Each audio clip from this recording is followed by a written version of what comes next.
Greetings and salutations. Welcome to Potter Paradox. We are thrilled to present today's story: What if Harry fell into the Chamber of Secrets at age 7 and befriended the Basilisk? If these stories bring joy to your day, please consider liking and subscribing. Every bit of support helps us continue this passion project. Now, prepare yourself for an amazing tale. Chapter 1. The boy who discovered the cupboard under the stairs was particularly stuffy that July evening. 7-year-old Harry Potter lay on his thin mattress, trying to ignore his growling stomach. The Dursleys had sent him to bed without dinner again, this time because a glass had somehow shattered when Dudley tried to trip him in the kitchen. "Freakish things always happen around you," Uncle Vernon had bellowed, his face turning that dangerous shade of purple that Harry had learned to fear. No dinner for a week. Harry curled his small fingers into fists. He knew a week would eventually become a day or two. Aunt Petunia wouldn't risk anyone noticing an underfed child, but his stomach didn't understand future promises. "It's not fair," he whispered into the darkness. "I didn't do anything." But weird stuff did happen around Harry. Windows suddenly opening when he felt trapped. Toys repairing themselves after Dudley broke them. Once, his hair had grown back overnight after Aunt Petunia gave him a horrible haircut. A spider crawled across the sloped ceiling of his cupboard. Harry watched it, envying its freedom to go wherever it wanted. "I wish I could just disappear," he murmured. "Go someplace where nobody hates me." The familiar ache of loneliness washed over him. As it grew stronger, Harry felt something else building inside him, a strange, warm pressure behind his ribs that seemed to pulse with each beat of his heart. It had happened before, usually right before the strange incidents that got him in trouble. Tonight, though, it felt different. Stronger. Like it might burst out of him. "I want to go away," Harry whispered more urgently, scrunching his eyes shut. "Anywhere but here. Please." The pressure swelled until Harry could hardly breathe. His entire body tingled, and then, he was falling. The darkness of the cupboard vanished. Wind rushed past his ears. Harry's eyes flew open just in time to see a stone floor rushing toward him. He landed with a painful thud on cold flagstones. "Ow!" he cried out, then immediately clapped a hand over his mouth. Uncle Vernon would be furious if he made noise after bedtime. But as Harry looked around, he realized he wasn't in Privet Drive anymore. He was in a massive corridor with high ceilings, lined with suits of armor and paintings in gilded frames. Moonlight streamed through enormous windows, illuminating the strangest place Harry had ever seen. "Hello?" he called tentatively, his voice echoing. No answer came. Harry scrambled to his feet. He was still in his oversized pajamas, the bottoms dragging on the floor. How had he gotten here? Where was here? A painting nearby, a painting of a woman in a pink dress, moved. Not just shifted slightly, but actually turned its head and looked at him. "My goodness, child, what are you doing wandering the corridors at this hour?" the painting asked. Harry yelped and stumbled backward. You're talking." "Of course I'm talking," the painted woman replied, looking affronted. "And you should be in bed. First years aren't allowed out after curfew. Though you look rather young even for a first year." Harry couldn't form a coherent response. His brain struggled to process what was happening. Talking paintings. Corridors. First years. "I don't know where I am," he finally managed. "I was in my my room, and then I was falling, and now I'm here." The painted woman's expression softened. "You're at Hogwarts School of Witchcraft and Wizardry, dear boy. But term hasn't started yet. It's summer holiday. Witchcraft and—" Harry trailed off, his mind spinning. "Magic isn't real. Uncle Vernon says, Muggles," the painting sniffed dismissively. "Of course magic is real. How else do you think you got here?" Before Harry could respond, a distant sound, like footsteps, made him freeze. The last thing he needed was to be caught trespassing in some strange place. Someone's coming, the painting warned. You'd better hide. Filch doesn't take kindly to unexpected visitors. Harry didn't wait to find out who Filch was. He bolted down the corridor, heart hammering in his chest. He turned a corner, then another, racing through the maze-like castle until he was thoroughly lost. Eventually, he ducked into an empty classroom to catch his breath. The room looked ordinary enough: desks, chairs, a blackboard, except for the wands on each desk. Magic wands. In a magic school. This can't be happening, Harry muttered, but deep down, a part of him knew this made perfect sense. All the weird incidents, all the unexplainable things, had he been doing magic all along? A silvery figure drifted through the wall, and Harry nearly screamed before clamping his hand over his mouth again. It was a ghost, an actual, transparent ghost of a man in old-fashioned clothes. "Good evening," the ghost said politely, seeming unsurprised by Harry's presence. "Lost, are we?" Harry nodded mutely, too shocked to speak. "The castle can be confusing, especially for newcomers," the ghost continued. "I'm Sir Nicholas de Mimsy-Porpington, resident ghost of Gryffindor Tower." "I'm Harry," he managed. "Harry Potter." The ghost's translucent eyes widened. "My word. Harry Potter, here. But you're just a child. You know me?" Harry asked, momentarily forgetting his fear. "Everyone in the wizarding world knows of you, Mr. Potter," Sir Nicholas said solemnly. "The boy who lived." Before Harry could ask what that meant, more footsteps sounded in the corridor outside. The ghost put a transparent finger to his lips. "Hide, quickly," he whispered. "I'll distract them." Harry ducked behind a teacher's desk as Sir Nicholas drifted through the wall. From his hiding spot, Harry heard muffled conversation, then the footsteps moving away. When silence returned, Harry crept from the classroom. He needed to find a way out, or at least a safer place to hide until he could figure out what was happening. He descended a staircase that seemed to move beneath his feet, nearly sending him tumbling. At the bottom, he found himself in a dimly lit dungeon corridor that felt much older than the rest of the building. The stones here were rough and damp, the air chilly despite the summer night. Something pulled Harry forward, an inexplicable tug that he couldn't resist. He followed the feeling through twisting passageways until he reached a circular room with sinks lining the walls. A bathroom? He whispered to himself, confused. Why had he been drawn here? One sink caught his eye. Unlike the others, it had a tiny snake etched into the copper tap. Without knowing why, Harry approached it, reaching out to touch the snake with one finger. The moment he made contact, a strange sound escaped his lips, a hissing noise that Harry hadn't consciously formed. The sink began to move, sinking into the floor to reveal a massive pipe wide enough for a person to slide into. Harry stared into the dark opening. Common sense told him to run away, to find an exit from this bizarre place and somehow get back to Privet Drive.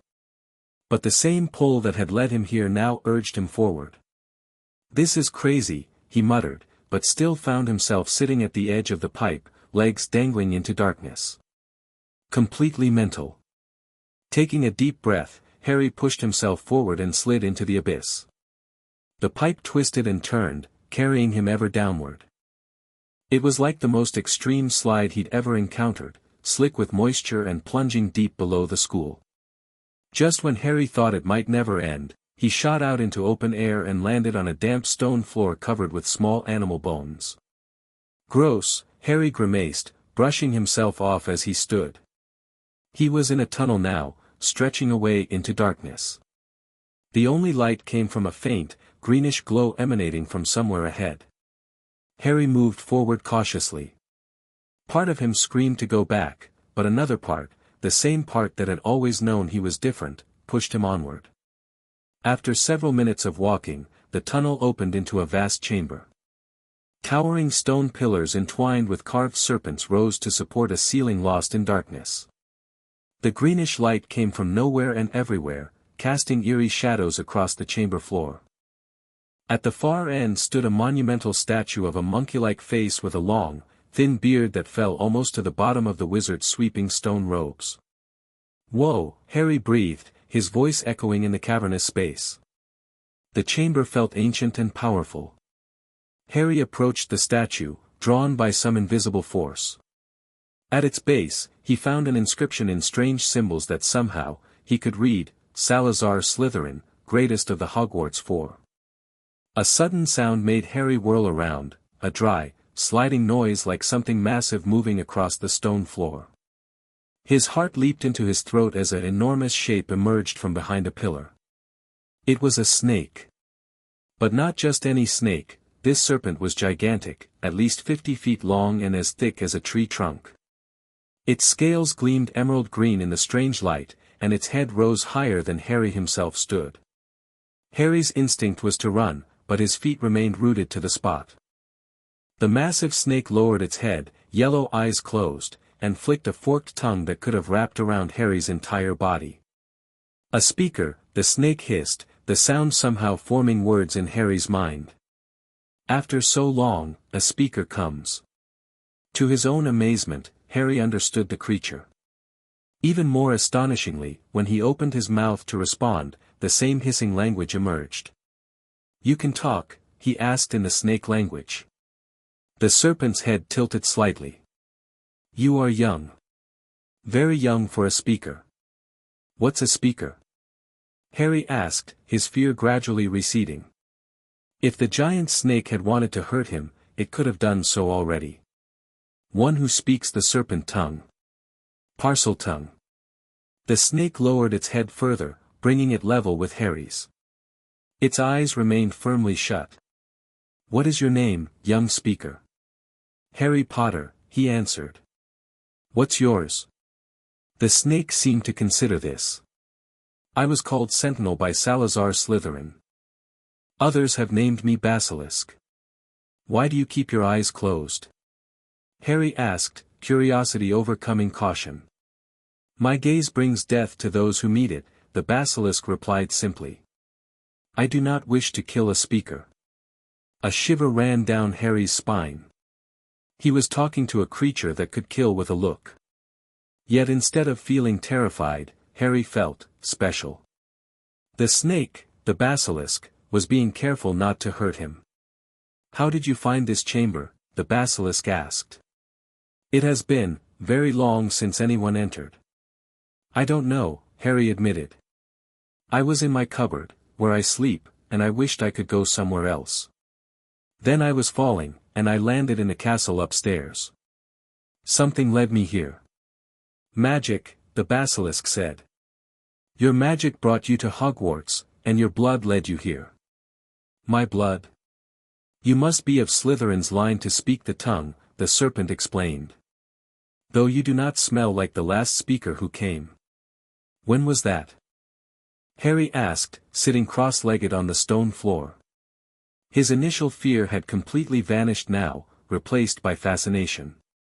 "Many years ago. A boy named Tom Riddle. He was cruel." Harry frowned. "I'm not cruel. At least, I don't try to be." The basilisk's massive head swayed slightly, almost like a nod. "No. You have a different scent. Kindness and sadness." The simple observation, kindness and sadness, hit Harry harder than he expected. No one had ever described him that way before. At school, he was just the weird kid in baggy clothes. At home, he was a burden, a freak. "The Dursleys, my aunt and uncle, they don't like me much," Harry found himself confessing. "They make me sleep in a cupboard under the stairs, and they tell everyone I'm troubled. But I'm not. I just make weird things happen sometimes." "Magic," the basilisk said again. "You are a wizard, Harry Potter." The words rang through the chamber with a sense of rightness that Harry couldn't deny. A wizard. It explained everything, the floating toys, the vanishing glass, the regrown hair. "Are there others like me?" he asked. "Many," the basilisk confirmed. "This castle is a school for young witches and wizards. In autumn, it fills with students learning to control their magic. Harry's mind raced with questions. Will I come here too? When I'm older? If your name is in the book, yes. All magical children in Britain are invited to Hogwarts when they turn 11. For more years, Harry murmured, then frowned. But the Dursleys would never let me come to a magic school. They hate anything abnormal. The basilisk made a sound like a contemplative hiss. Muggles often fear what they do not understand. But when the time comes, they will have no choice. Magic cannot be denied. Harry's stomach chose that moment to growl loudly, reminding him of his missed dinner. The basilisk's head tilted. You are hungry, it observed. Harry nodded sheepishly. Uncle Vernon sent me to bed without dinner. The basilisk's tongue flicked out, tasting the air. That is unacceptable. Wait here. Before Harry could respond, the massive serpent slithered away with surprising speed, disappearing into one of the many tunnels branching off the main chamber. Harry waited nervously, wondering if he should try to find his way back up to the castle. But the basilisk returned minutes later, something clutched gently between its massive fangs. It deposited a bundle wrapped in cloth before Harry. From the kitchens, the serpent explained. The house elves always leave food out. Harry unwrapped the bundle to find bread, cheese, and several apples. Thank you, he said sincerely, then paused. What's a house elf? As Harry ate, the basilisk explained about house elves, the 4 houses of Hogwarts, and the founding of the school. Harry listened in fascination, asking questions between bites of food. Slytherin built this chamber in secret, the serpent told him. He believed magical learning should be restricted to those from magical families, not open to muggle-born witches and wizards. That doesn't seem fair, Harry frowned. If someone has magic, they should learn to use it properly, right? The basilisk was silent for a moment. Salazar feared the persecution of witches and wizards by muggles. In his time, such fears were not unfounded. Is that why he left you here? To protect the castle? Partly, the basilisk admitted. I was meant to protect Hogwarts from enemies. But also. It hesitated. I was meant to purge the school of those Salazar deemed unworthy. Harry set down his half-eaten apple. You mean kill muggleborns? But that's horrible. It was a different time, the basilisk said, though it sounded almost ashamed. I have not fulfilled that purpose. Only once was I released to hunt, and I took no lives willingly. The boy you mentioned, Tom Riddle, he made you hunt people. Yes. But I resisted where I could. One girl died, an accident. I did not mean to look directly at her. Harry felt conflicted. The creature before him had been created as a weapon, yet it seemed to regret its purpose. It had brought him food when he was hungry and was teaching him about a world he never knew existed. I think you're good, Harry decided finally. Even if Slytherin wanted you to do bad things. The basilisk made a sound almost like a chuckle. You are unusual, Harry Potter. Most would flee from me in terror. I've never really been normal, Harry shrugged, finishing his apple. So, can I come back? To visit you and learn more? The basilisk seemed surprised by the request. You wish to return? To visit me? Yeah, Harry said. I mean, if that's okay. You know loads about magic, and I don't know anything. Plus. He hesitated, then admitted, I've never really had a friend before. The enormous serpent was still for so long that Harry worried he'd offended it. Finally, it lowered its head until it nearly touched the ground beside him. I have been alone for many centuries, the basilisk said quietly. A friend would be welcome. Harry grinned and, without thinking, placed his small hand on the serpent's massive scales. They were smooth and warm to the touch, not cold as he'd expected. I should go back soon, Harry said reluctantly. Before the Dursleys notice I'm gone. You can return whenever you wish, the basilisk told him. The entrance will open for you now that you have been here. Simply speak to the sink in Parseltongue. A thought occurred to Harry. How will I get back to Privet Drive? I don't even know how I got here in the first place. Your magic brought you, the basilisk reminded him. Focus on where you wish to be, and your magic will respond. Harry wasn't sure he believed it would be that simple, but he nodded anyway. I'll try. And I'll come back soon, I promise. The basilisk guided him back to the pipe entrance, which Harry discovered could be accessed by a different tunnel that sloped more gently than the steep slide he'd taken down. At the base of the pipe, he looked up at the long, dark passageway leading back to the bathroom. How do I get up there? He asked. Speak ascend, in the serpent tongue, the basilisk instructed. Harry hissed the word, and immediately felt the tunnel floor beneath his feet begin to move, carrying him upward like an escalator. The basilisk watched him until he disappeared from view. Back in the bathroom, Harry found the sink had closed behind him. He touched the snake carving and hissed, close, watching in fascination as the entrance sealed itself. Now came the harder part, getting back to Privet Drive. Harry closed his eyes, thinking of his cupboard. As uncomfortable and lonely as it was, he needed to return before the Dursleys discovered his absence. I want to go home, he whispered, focusing on the image of his cupboard. For several moments, nothing happened. Then, just as he was beginning to worry, the warm pressure built inside him again. His body tingled, the floor seemed to disappear from beneath his feet, and Harry landed with a soft thump on his thin mattress in the cupboard under the stairs. For a moment, he lay perfectly still, wondering if he'd dreamed the whole thing. But the taste of apples still lingered in his mouth, and when he brushed his hand against his pajama top, a few crumbs of bread fell onto the mattress. It had been real. All of it. Harry smiled into the darkness. He was a wizard. Magic was real. And somewhere beneath a magical castle, he had made his first real friend. The next few days passed in an agony of impatience. Harry couldn't stop thinking about the chamber, the basilisk, and everything he'd learned. He needed to go back, to learn more about this magical world that had been hidden from him his entire life. 3 nights after his first visit, when the Dursleys were deeply asleep, Harry sat up in his cupboard and closed his eyes. Take me to the chamber, he whispered, focusing on the image of the vast space with its serpent pillars and the enormous basilisk. The pressure built inside him, stronger and more controlled this time. The tingling sensation enveloped his body, and then, Harry found himself standing directly in the main chamber, not in the bathroom above. The basilisk was curled near the statue of Slytherin, but raised its head immediately at Harry's arrival. You have returned, it said, sounding pleased. I told you I would, Harry grinned.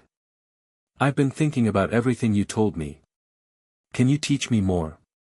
About magic and Hogwarts and, well, everything. The basilisk uncurled its massive body and slithered closer. What would you like to learn first? Can you teach me how to do magic? Properly, I mean. Not just by accident. Without a wand, your abilities will be limited, the basilisk cautioned.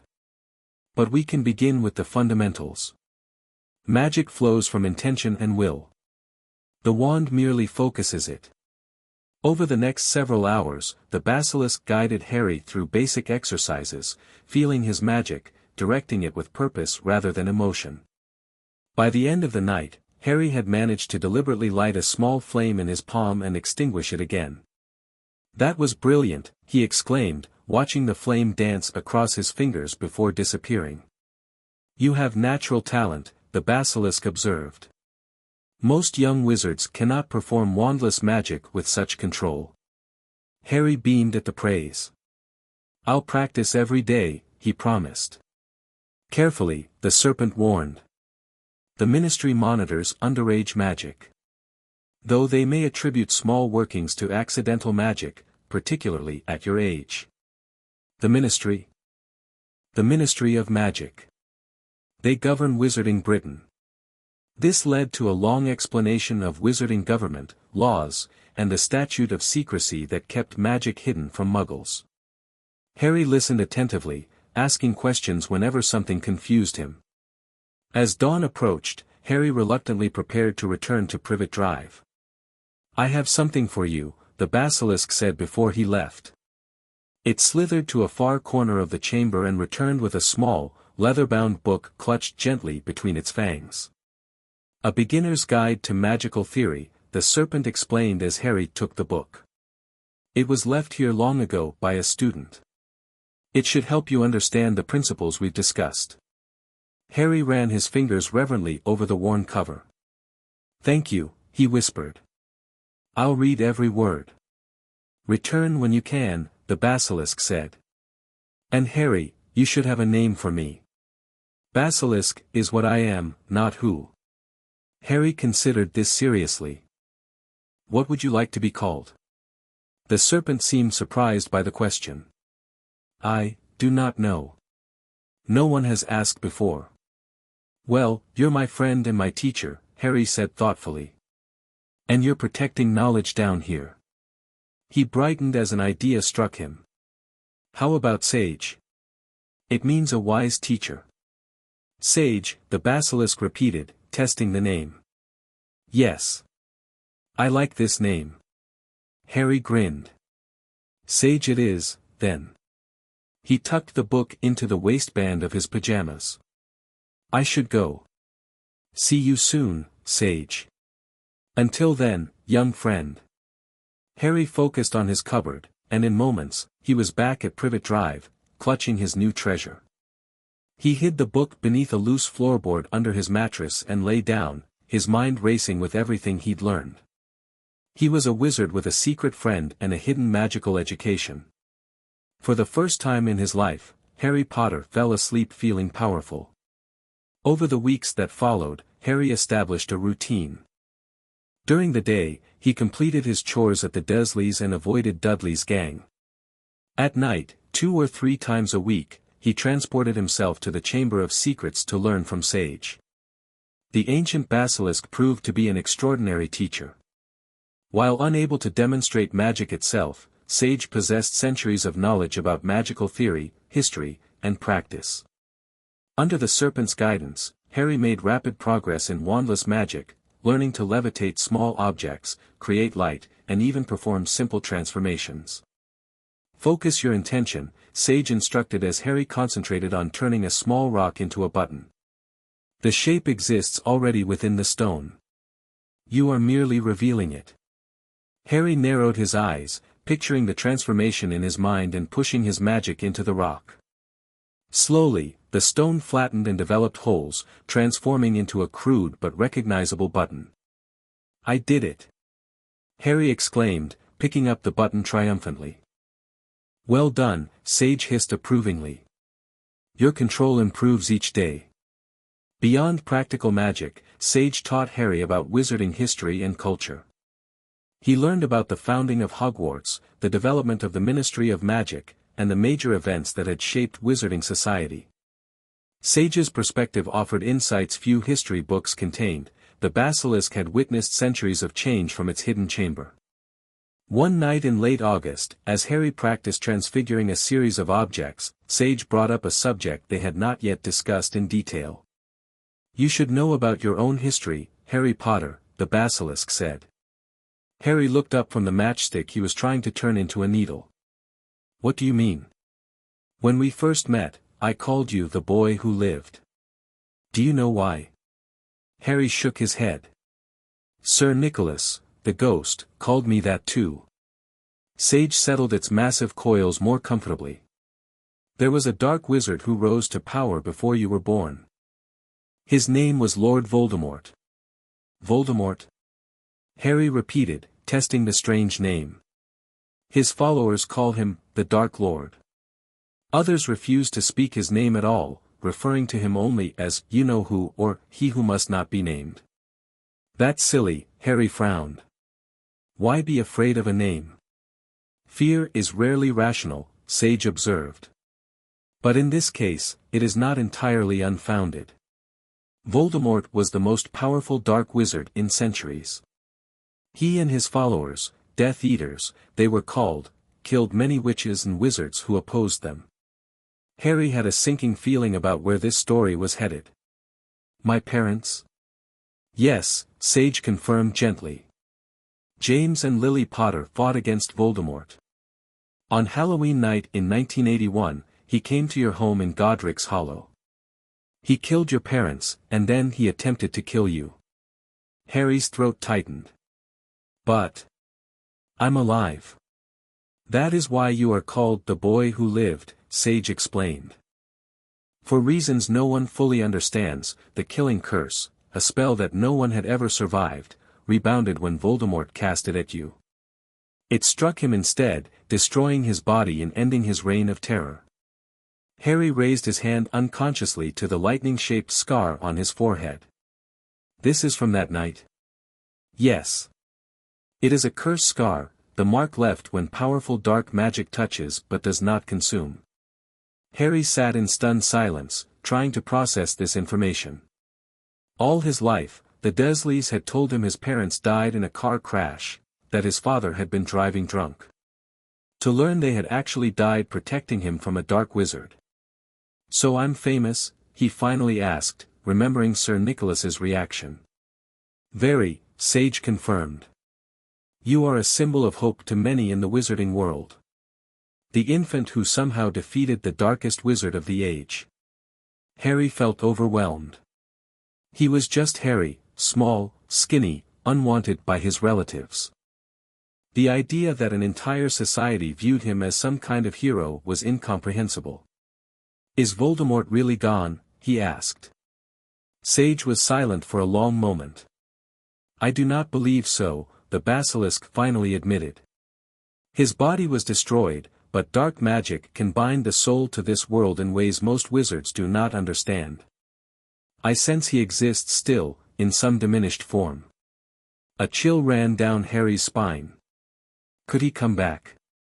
Properly, I mean. It is possible. There are ways for the disembodied to regain physical form, though all require powerful dark magic. Harry hugged his knees to his chest. So someday, I might have to face him again. Perhaps, Sage acknowledged. But you will not face him as you are now, ignorant and unprepared. You will face him with knowledge and skill. Determination replaced Harry's fear. Then we need to work harder. Teach me everything you know, Sage. The massive serpent lowered its head in agreement. We will begin with occlumency, the art of protecting your mind from external penetration. It is advanced magic, but essential if you are to keep our meetings secret. Over the remaining weeks of summer, Harry's education intensified. He spent every possible moment in the chamber, learning not just magic but strategy and survival. Sage taught him to shield his mind, to recognize the signs of dark magic, and to defend himself against basic curses. Sometimes, Harry explored the chamber itself. Beyond the main hall with its towering pillars, he discovered smaller chambers, storerooms, study areas, and even a rudimentary potions laboratory. Many contained books and artifacts left by Salazar Slytherin himself. Can I take some of these books back with me? Harry asked, examining a tome on defensive magic. I could study between visits. Some, Sage allowed. But be cautious. Certain texts contain magic too advanced or dangerous for your current level. And all must be kept hidden from Muggle eyes. Harry selected a few basic texts on magical theory, transfiguration, and defensive spells. He created a hiding place beneath a loose floorboard in his cupboard, where he stored his growing collection of magical knowledge. The Dursleys noticed subtle changes in Harry as the summer progressed. He walked with more confidence, responded less to Dudley's taunts, and seemed strangely unbothered by their mistreatment. Vernon attributed it to the boy getting uppity and increased Harry's chores, but even this failed to dampen his newfound spirit. One evening in early September, as Harry prepared to leave the chamber after a particularly productive session, Sage raised an important point. Your 11th birthday will come in less than 4 years, the basilisk said. When it does, you will receive your Hogwarts letter and officially enter the wizarding world. Harry nodded. I'll have to pretend I don't know anything about magic, won't I? To keep our secret. Yes, Sage agreed. No one must suspect you have had prior magical education. Your knowledge must appear to come from natural talent and diligent study. What about my visits here? Once I'm at Hogwarts as a student, will I still be able to come see you? It will be more challenging, Sage admitted. But possible, with caution. The entrance in the bathroom is not the only way into the chamber. There are other passages known only to those who speak Parseltongue. Harry brightened at this. So we'll still be friends? You'll still teach me? The enormous serpent made a sound that Harry had come to recognize as affection. Of course, young one. Our work has only just begun. By October, Harry had developed sufficient control over his magical transportation to appear directly in specific areas of the chamber rather than just the main hall. This allowed him to access Slytherin's private study, a room Sage had mentioned but not shown him until now. The study was smaller than the main chamber but no less impressive. Bookshelves lined the walls, filled with ancient tomes. A massive desk carved from a single piece of dark wood dominated the center, while comfortable chairs sat before a fireplace that still functioned with magical flames that required no fuel. Slytherin created this as his personal retreat, Sage explained as Harry gazed around in wonder. The most valuable texts and artifacts are kept here. Harry approached the bookshelves cautiously. Many of the books were bound in materials he couldn't identify, with titles in languages he couldn't read. Can you read these? He asked Sage. Some, the Basilisk replied. Many are in Parseltongue script, which you should be able to decipher with practice. Others are in ancient magical languages now forgotten by most wizards. A particular volume caught Harry's eye, a small book bound in green leather with a silver snake embossed on the cover. When he touched it, the snake moved, slithering around to face him. That is Slytherin's journal, Sage said. It contains his personal thoughts and magical discoveries. Harry carefully opened the book. The writing inside appeared as meaningless symbols at first, but as he focused, the marks shifted and rearranged themselves into words he could understand. I can read it, he said in surprise. The book recognizes a Parselmouth, Sage explained. It reveals its contents only to those who share Slytherin's gift. Harry settled into one of the chairs by the fireplace and began to read. The journal detailed Slytherin's thoughts on magic, his disagreements with the other founders, and his reasons for creating the chamber.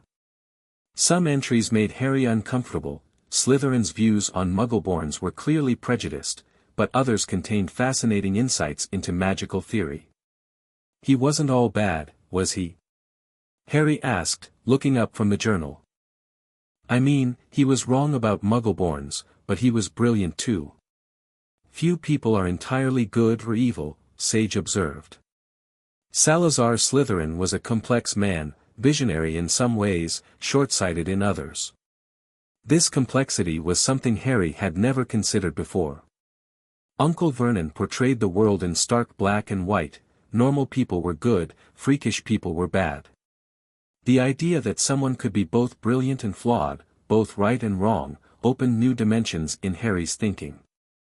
As he continued reading, Harry discovered something unexpected: detailed instructions for accessing various hidden areas throughout Hogwarts, including secret passageways, concealed rooms, and even a direct connection between the chamber and what Slytherin called the Room of Requirement. What's this? Harry asked, showing the passage to Sage. Ah, the come-and-go room, the Basilisk said. A chamber that transforms itself according to the needs of the seeker. Slytherin did not create it, but he discovered its secrets and connected it to his network of passages. So there are tunnels all throughout Hogwarts that only Parselmouths can access. Yes. Slytherin designed Hogwarts foundations with these hidden pathways. They allowed him to move throughout the castle unseen when necessary. Harry grinned, imagining the possibilities. That'll be dead useful when I'm a student. If used wisely and discreetly, Sage cautioned. Remember, your connection to Slytherin's legacy must remain secret. Many would fear a Parselmouth with access to these chambers. The warning was fair, but it couldn't dampen Harry's excitement. Not only was he learning magic ahead of his peers, but he would have access to secrets of Hogwarts that few, if any, other students knew about. As Halloween approached, the anniversary of his parents' deaths, Harry now realized, he asked Sage about the wizarding world's customs and traditions. Halloween is celebrated differently by magical folk, Sage explained. While Muggles focus on costumes and frightening imagery, witches and wizards honor the thinning of the veil between worlds. It is a time to remember those who have passed beyond. Like my parents, Harry said quietly. Yes. Many wizarding families visit the graves of their ancestors on Halloween night, leaving offerings of food and magical tokens. Harry had never been to his parents' graves. He didn't even know where they were buried. Godric's Hollow, Sage told him when he asked. The wizarding section of the cemetery there contains the Potter family plot. Harry felt a deep ache at this information. He had something the Dursleys had never given him, a connection to his family, a place where he could honor their memory. When I'm older, I'll go there, he promised himself. On Halloween night, Harry convinced Sage to tell him more about his parents. The Basilisk had never met them personally but knew of James Potter's reputation as a talented troublemaker and Lily Evans' brilliance in charms and potions. Both were formidable opponents to the Dark Lord, Sage said. They defied him 3 times before their deaths, a rare feat when most died in their first encounter. Harry created a small magical light in his palm, one of the first spells he had mastered, and set it floating in the air as a memorial. I wish I could remember them. You were very young, Sage said gently. But their sacrifice lives in you. Their protection continues through your survival. After that Halloween, Harry's studies took on new significance. He wasn't just learning magic for himself, he was honoring his parents' memory by becoming the best wizard he could be. As winter arrived, bringing snow to Surrey, Harry's magical control continued to improve. He could now perform a variety of wandless spells reliably, levitation, basic transfiguration, simple charms, and even minor healing magic that he used to treat the occasional injuries from Dudley's roughhousing. The Dursleys' Christmas was, as usual, an exercise in excess for Dudley and exclusion for Harry.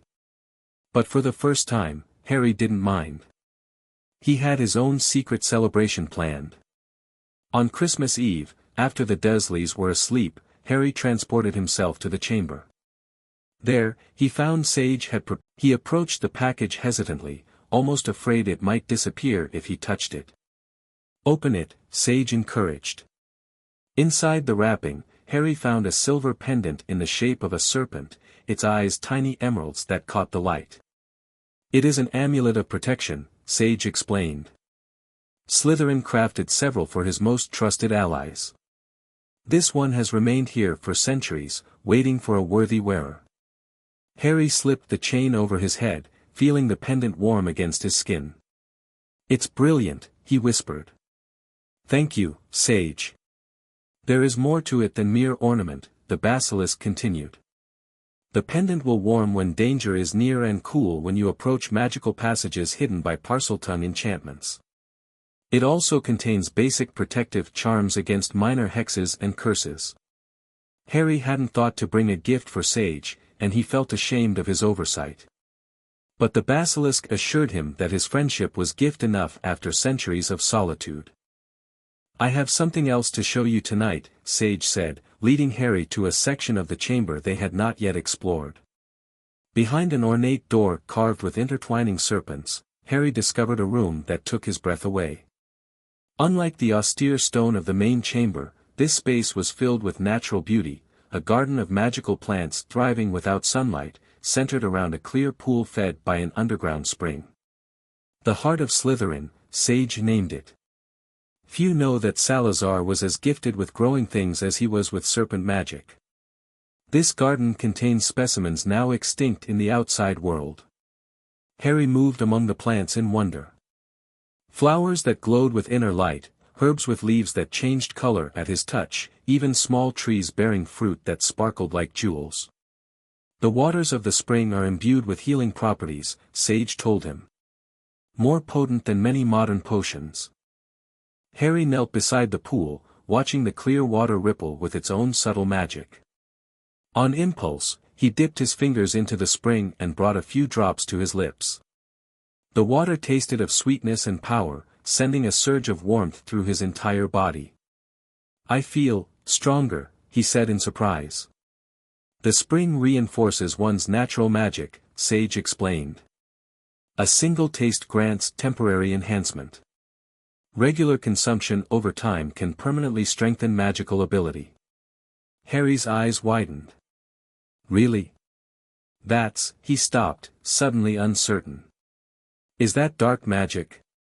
Using something to make yourself more powerful?" "No," Sage assured him. "The spring simply nourishes what already exists within you, like food for your magical core. Dark magic would require taking power from others or corrupting your own." Relief washed over Harry. "So I could drink from it regularly? To help my magic grow?" "In moderation," Sage cautioned. "Too much too quickly would overwhelm your young system. But yes, over time, it would benefit your development." This Christmas gift, access to Slytherin's secret garden and its magical spring, was beyond anything Harry could have imagined. When he finally returned to Privet Drive in the early hours of Christmas morning, he felt truly happy for perhaps the first time in his life. His hand kept reaching up to touch the serpent pendant hidden beneath his oversized pajamas. A real gift, from someone who cared about him. A secret treasure, just like his friendship with Sage. The Dursleys might control his days, but his nights belonged to magic. And someday soon, magic would claim him entirely. As winter gave way to spring, Harry established a new routine. 3 nights a week, he visited the chamber to continue his magical education with Sage. Once a week, he spent time in Slytherin's garden, drinking a small amount from the magical spring and tending to the plants under Sage's guidance. The effects of the spring water became gradually apparent. Harry's magical control increased, and spells that had once required intense concentration now came more naturally. His accidental magic at Privet Drive diminished, not because his power had decreased, but because he now had better control over it.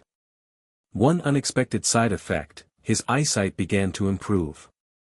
The change was subtle at first, Harry simply found himself squinting less frequently. But by April, the improvement was significant enough that he mentioned it to Sage. "The spring water heals physical imperfections," the basilisk explained. "Including those affecting vision. Over time, you may find you no longer need glasses at all." Indeed, by summer, Harry's vision had improved so dramatically that he could see perfectly without his glasses. This created a minor problem with the Dursleys, who would certainly notice such a change, so Harry continued wearing the glasses with the lenses removed. His 8th birthday in July passed with the usual Dursley neglect, a used pair of socks from Uncle Vernon and a coat hanger from Aunt Petunia. But that night, Sage presented him with books from Slytherin's private collection on advanced magical theory and defensive spells. "You are ready to move beyond fundamentals," the basilisk declared. "These texts will challenge you, but I believe you are capable." The pride in Sage's voice meant more to Harry than any gift. He threw himself into studying the advanced material, practicing complex wandless spells that few adult wizards could perform without a wand. By his 1-year anniversary of discovering the chamber, Harry had transformed from a scrawny, neglected boy into a confident young wizard with knowledge beyond his years. The regular consumption of the spring water had accelerated his magical development, while Sage's teachings had given him a unique education combining ancient knowledge with practical skills. Yet challenges remained. As Harry's power grew, so did the risk of detection. The Ministry's monitoring of underage magic became a more serious concern as his spells increased in strength. "You must learn to mask your magical signature," Sage advised. "The technique is advanced, but necessary if you wish to continue practicing outside the chamber." Masking proved to be one of the most difficult skills Harry had yet attempted. It required creating a subtle field around himself that diffused his magical output, making it appear as ambient magical noise rather than deliberate spellcasting. After weeks of frustrated attempts, Harry finally managed to create the masking field for a few seconds. By autumn, he could maintain it long enough to perform simple spells at Privet Drive without detection. This new ability proved invaluable when Dudley's gang decided to revive their favorite game, Harry hunting, after school one day in October. Cornered behind the school gymnasium, Harry faced his cousin and 3 friends with newfound confidence. "Nowhere to run now, freak," Dudley sneered, cracking his knuckles. Harry subtly activated his masking field. "You really don't want to do this, Dudley?" "Oh yeah. Who's gonna stop us? Your imaginary friends." The other boys laughed on cue. As Piers Polkiss lunged forward to grab him, Harry whispered a wandless spell Sage had taught him, a mild repulsion charm. Piers suddenly stumbled backward as if he'd hit an invisible wall, falling onto his backside with a surprised yelp. "What the?" Dennis began, only to trip over his own feet when he tried to approach Harry. Confusion turned to fear as the boys found themselves unable to get within arm's reach of their intended victim. Harry maintained a neutral expression, but inside he was jubilant. His magic was working perfectly. "What are you doing?" Dudley demanded, his face reddening. "Nothing," Harry said innocently. "Maybe you're just clumsy today." When Dudley himself tried to rush forward, Harry added a slight stinging hex to the repulsion charm. His cousin howled, jumping back and clutching his hands as if they'd been burned. "You did something," Dudley accused. "I'm telling Dad." "Telling him what?" Harry asked calmly. "That you couldn't beat me up because you kept falling over. I'm sure he'll be really impressed." The standoff ended with Dudley and his friends retreating, throwing confused and frightened glances over their shoulders. Harry waited until they were out of sight before dropping his magical field, a satisfied smile spreading across his face. That night, he recounted the incident to Sage with pride. "I didn't hurt them, not really," he explained. "Just made them look silly." A measured response, the basilisk approved. "Though you must remain cautious. Even with masking, significant magical output could draw attention." "I know," Harry agreed. But it felt good to stand up to them for once. After this incident, Dudley's gang gave Harry a wide berth. Rumors spread through the school that Harry possessed some kind of weird ability, stories that the Dursleys vehemently denied while privately exchanging worried looks. Vernon's threats and punishments increased, but Harry endured them with silent resilience, knowing they were temporary. As his 9th birthday approached, Harry began preparing for a more ambitious project, creating a permanent magical space within his cupboard. Based on principles from Slytherin's texts, he planned to cast extension charms that would make the interior larger without changing its external dimensions. "The magic is complex," Sage warned. "Space-altering spells can be unstable if cast improperly." "I've been practicing the theory," Harry insisted. "And I'll start small, just enough to make it more comfortable." After weeks of preparation, Harry performed the extension ritual on a night when the Dursleys were visiting Aunt Marge. Standing in his cupboard, he carefully traced the necessary patterns in the air with his fingers while reciting the Parseltongue incantation Slytherin had recorded in his journal. The air shimmered, and Harry felt the space around him stretch like rubber. The cupboard walls seemed to breathe outward, expanding the interior to roughly twice its original size while the exterior remained unchanged. Harry added stabilizing charms to ensure the expansion would hold, then concealed the magic with misdirection spells that would make anyone looking inside see only the original dimensions. When he was finished, Harry had a space large enough to stand up straight and move around comfortably. He transfigured his shabby mattress into a proper bed and created a small desk from discarded wood he'd collected. Finally, he added permanent light charms to illuminate the space without electricity. His magical sanctuary within Privet Drive was complete, a secret that existed literally under the Dursleys' stairs. Between this enhanced living space and his regular visits to the chamber, Harry now spent more of his life in magical environments than mundane ones. The Dursleys noticed subtle changes in Harry's demeanor but attributed them to his freakishness, rather than any specific cause. His reduced reaction to their mistreatment confused and irritated them, leading Vernon to escalate his verbal abuse while Petunia assigned ever more chores. Harry performed these tasks with outward compliance and inward detachment. The Dursleys held no real power over him anymore, they were merely an inconvenience he had to endure until his Hogwarts letter arrived. By the end of his second year of secret magical education, Harry had mastered an impressive array of wandless spells, developed significant occlumency shields, and gained a thorough knowledge of magical theory that would have impressed even Hogwarts professors. "Your progress exceeds my expectations," Sage told him during one summer session. "You have learned in 2 years what many adult wizards never master."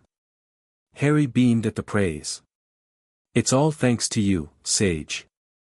And the spring water, I suppose." "The water enhances potential, but the achievement is yours," the basilisk corrected. "Your dedication and natural ability are remarkable." As they sat in Slytherin's study, surrounded by ancient texts and magical artifacts, Harry reflected on how dramatically his life had changed since that first night of accidental apparition to Hogwarts.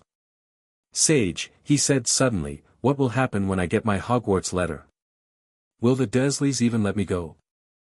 "They will have little choice," the basilisk assured him. "If they refuse, Hogwarts will send representatives, increasingly important ones, until they relent." "But they hate magic," Harry pointed out. "Uncle Vernon goes mental at just the mention of anything abnormal." "Perhaps it is time to prepare them," Sage suggested. "Not by revealing your abilities, but by gradually introducing the idea that your attendance at Hogwarts is inevitable." This strategic approach appealed to Harry.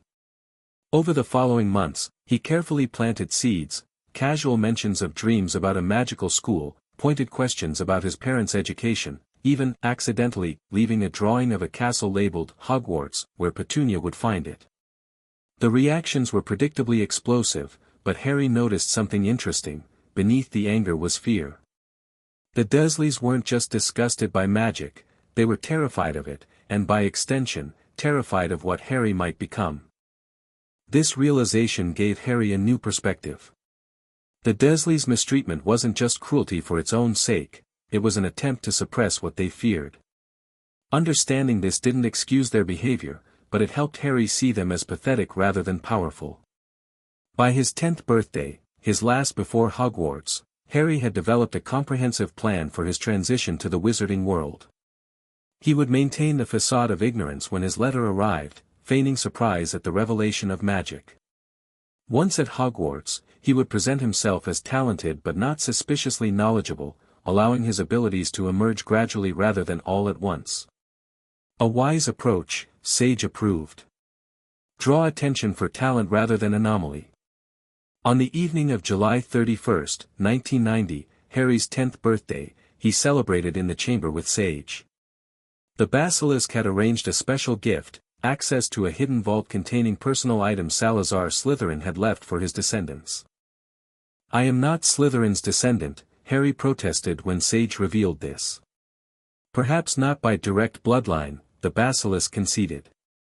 "But you share his gift of Parseltongue, and you have proven yourself worthy of his legacy, the parts worth preserving, at least."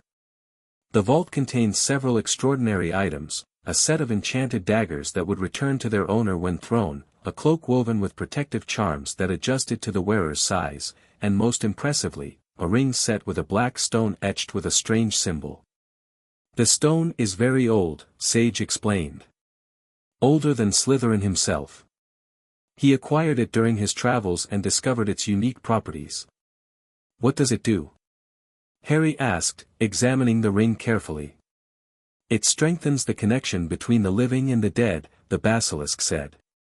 "Not summoning or resurrection, those are dark paths, but a thinning of the veil for the wearer. Slytherin used it to consult with great wizards of the past." Harry slipped the ring onto his finger, feeling an immediate chill that wasn't entirely unpleasant. Could I see my parents with this?" Sage hesitated. Not see, precisely. But perhaps sense their presence, or in moments of great need, hear their guidance. The stone's full capabilities are mysterious even to me. Though the ring showed no immediate effects, Harry treasured it along with the other artifacts. He couldn't wear them openly yet, but soon he would enter a world where such items wouldn't mark him as a freak. As his 10th year progressed, Harry's magical education entered more advanced territory. Sage began teaching him the principles of ritual magic, spells that required specific preparations, components, and often astronomical alignments to achieve powerful effects. Ritual magic has fallen out of favor in modern wizarding education, the Basilisk explained. It requires patience and precision that few young wizards possess. Yet it remains one of the most powerful branches of magic.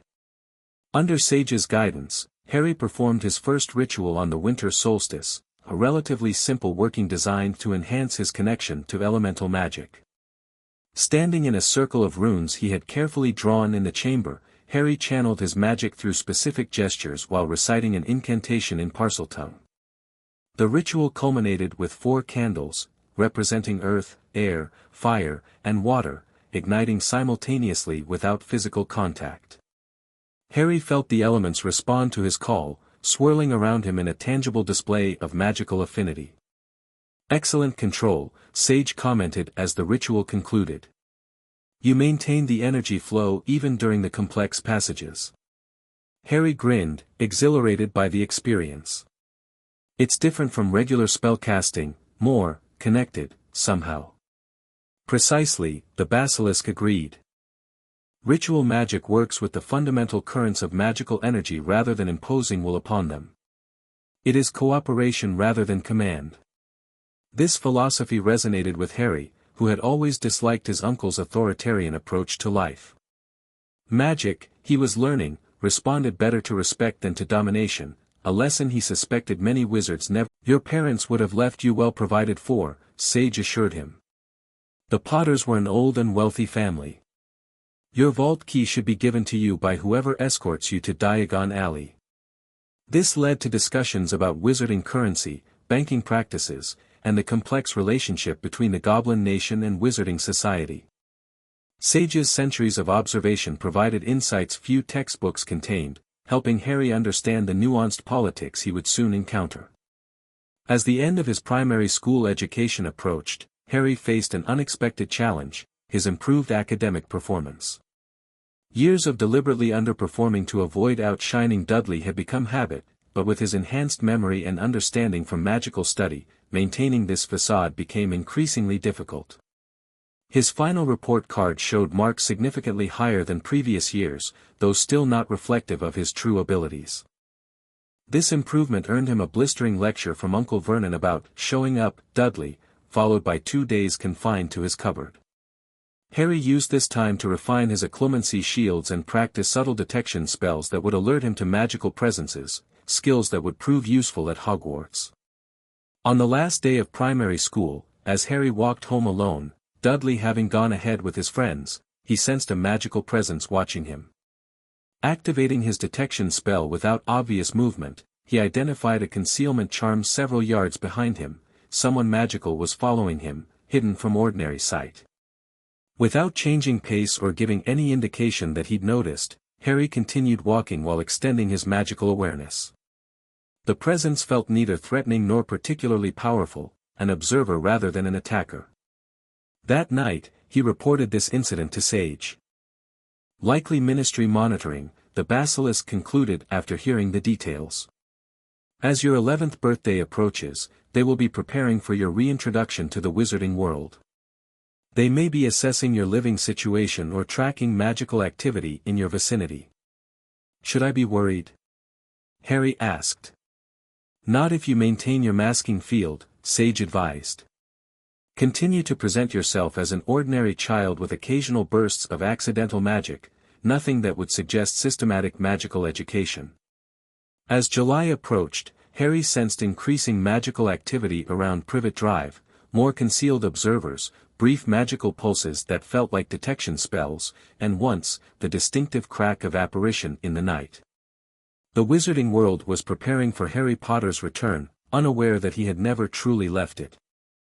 Behind his unassuming exterior, the small boy in oversized clothes with taped glasses, now containing plain glass, lurked a young wizard with knowledge and abilities far beyond his years.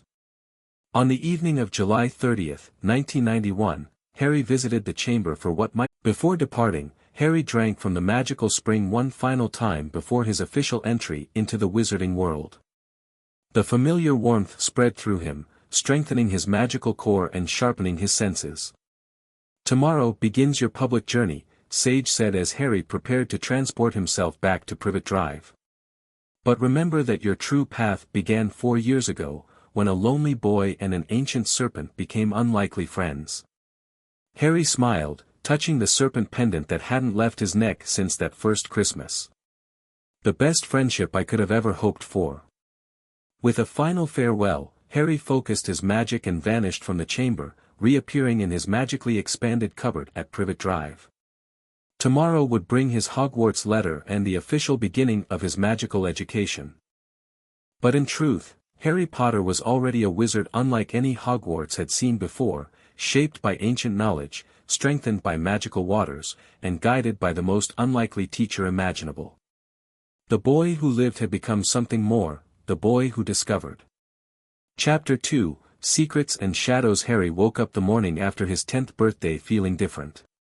Not just older, though that was certainly part of it, but somehow more complete.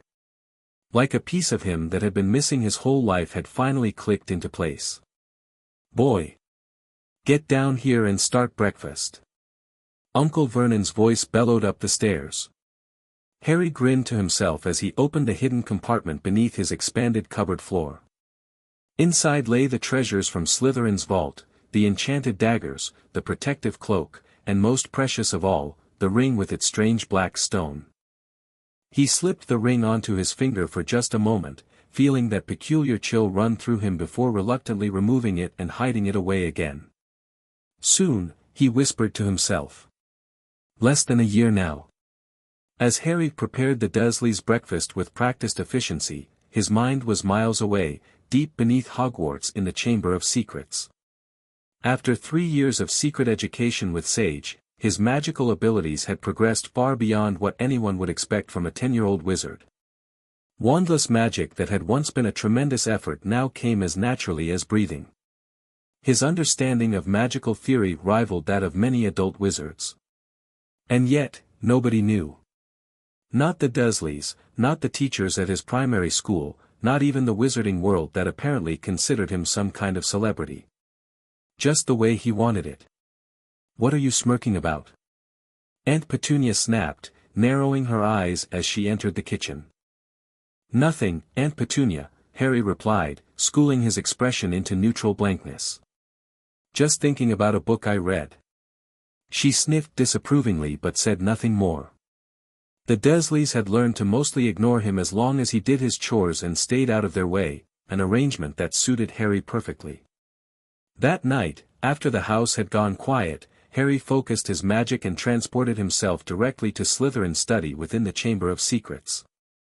The ability to bypass the bathroom entrance and appear directly in specific areas of the chamber had been one of his more challenging accomplishments, but now he managed it with barely a thought. Sage was waiting for him, massive coils arranged comfortably beside the ornate desk where Harry usually worked. "Good evening, young friend," the basilisk greeted. "I trust your family celebration was tolerable." Harry snorted. "What celebration?" "Dudley ate my portion of cake and Uncle Vernon complained about having to acknowledge my existence for 10 whole years." "Their loss is our gain," Sage observed. "I have prepared something special for tonight's lesson." The basilisk slithered to a bookshelf and carefully removed a large tome bound in what appeared to be iridescent scales. "This is Magic Most Potenti, Wandless Workings," Sage explained. "One of the rarest texts on magic without wands. It contains techniques that have been largely forgotten in modern wizarding education." Harry eagerly took the book, feeling a thrill as the scales shifted colors beneath his fingers. "Brilliant. Can we start tonight?" "Indeed," Sage affirmed. But first, a review of your occlumency shields. Your entry into the wizarding world grows nearer, and you must be prepared for unexpected mental intrusions. Over the past year, Sage had taught Harry the art of protecting his mind, a branch of magic that the basilisk considered essential given Harry's unique situation. Without warning, Sage launched a gentle probe against Harry's mental defenses. Harry felt the pressure immediately and reinforced his shields, visualizing the chamber itself as his mental fortress, with layer upon layer of stone walls protecting his most important secrets. The probe pressed harder, seeking weaknesses, but Harry maintained his concentration, redirecting the attack away from sensitive memories toward harmless surface thoughts. "Impressive," Sage commented, withdrawing the probe. "Your defenses have strengthened considerably. Even a skilled legilimens would struggle to penetrate beyond your surface thoughts without your awareness." Harry grinned, pleased with the praise. "I've been practicing every night before bed. It helps with the Dursleys too, keeping my emotions controlled when Uncle Vernon's shouting." "A practical application," Sage agreed. "Now, shall we begin with the new material?" For the next several hours, Harry immersed himself in wandless magic techniques that hadn't been taught at Hogwarts for centuries. Unlike modern spellcasting, which relied heavily on precise wand movements and Latin-based incantations, the ancient methods focused on magical intent, visualization, and the wizard's connection to their inner magical core. The key distinction, Sage explained as Harry attempted to create a ball of water floating above his palm, is that wandless magic is not simply performing standard spells without a wand. It is an entirely different approach to channeling magical energy. Harry concentrated, feeling for the cool, flowing energy that represented water in his magical awareness. Rather than forcing it into shape, he invited it to gather, offering his magic as a framework rather than a mold. Slowly, droplets of water materialized above his palm, coalescing into a wobbling sphere. "I've got it," he exclaimed, then immediately lost concentration as the water splashed onto his hand. "Well done," Sage encouraged. "You grasped the concept quickly. Many adult wizards never manage even that much." By the end of the session, Harry could maintain the water sphere for nearly a minute, even manipulating its shape and temperature.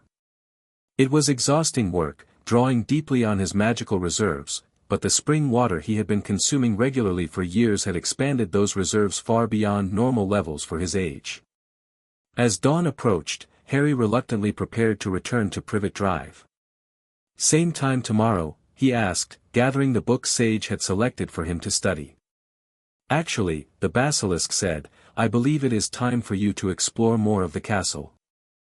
Tomorrow night, we will use the hidden passages to visit other areas of Hogwarts while the summer holidays keep it relatively empty."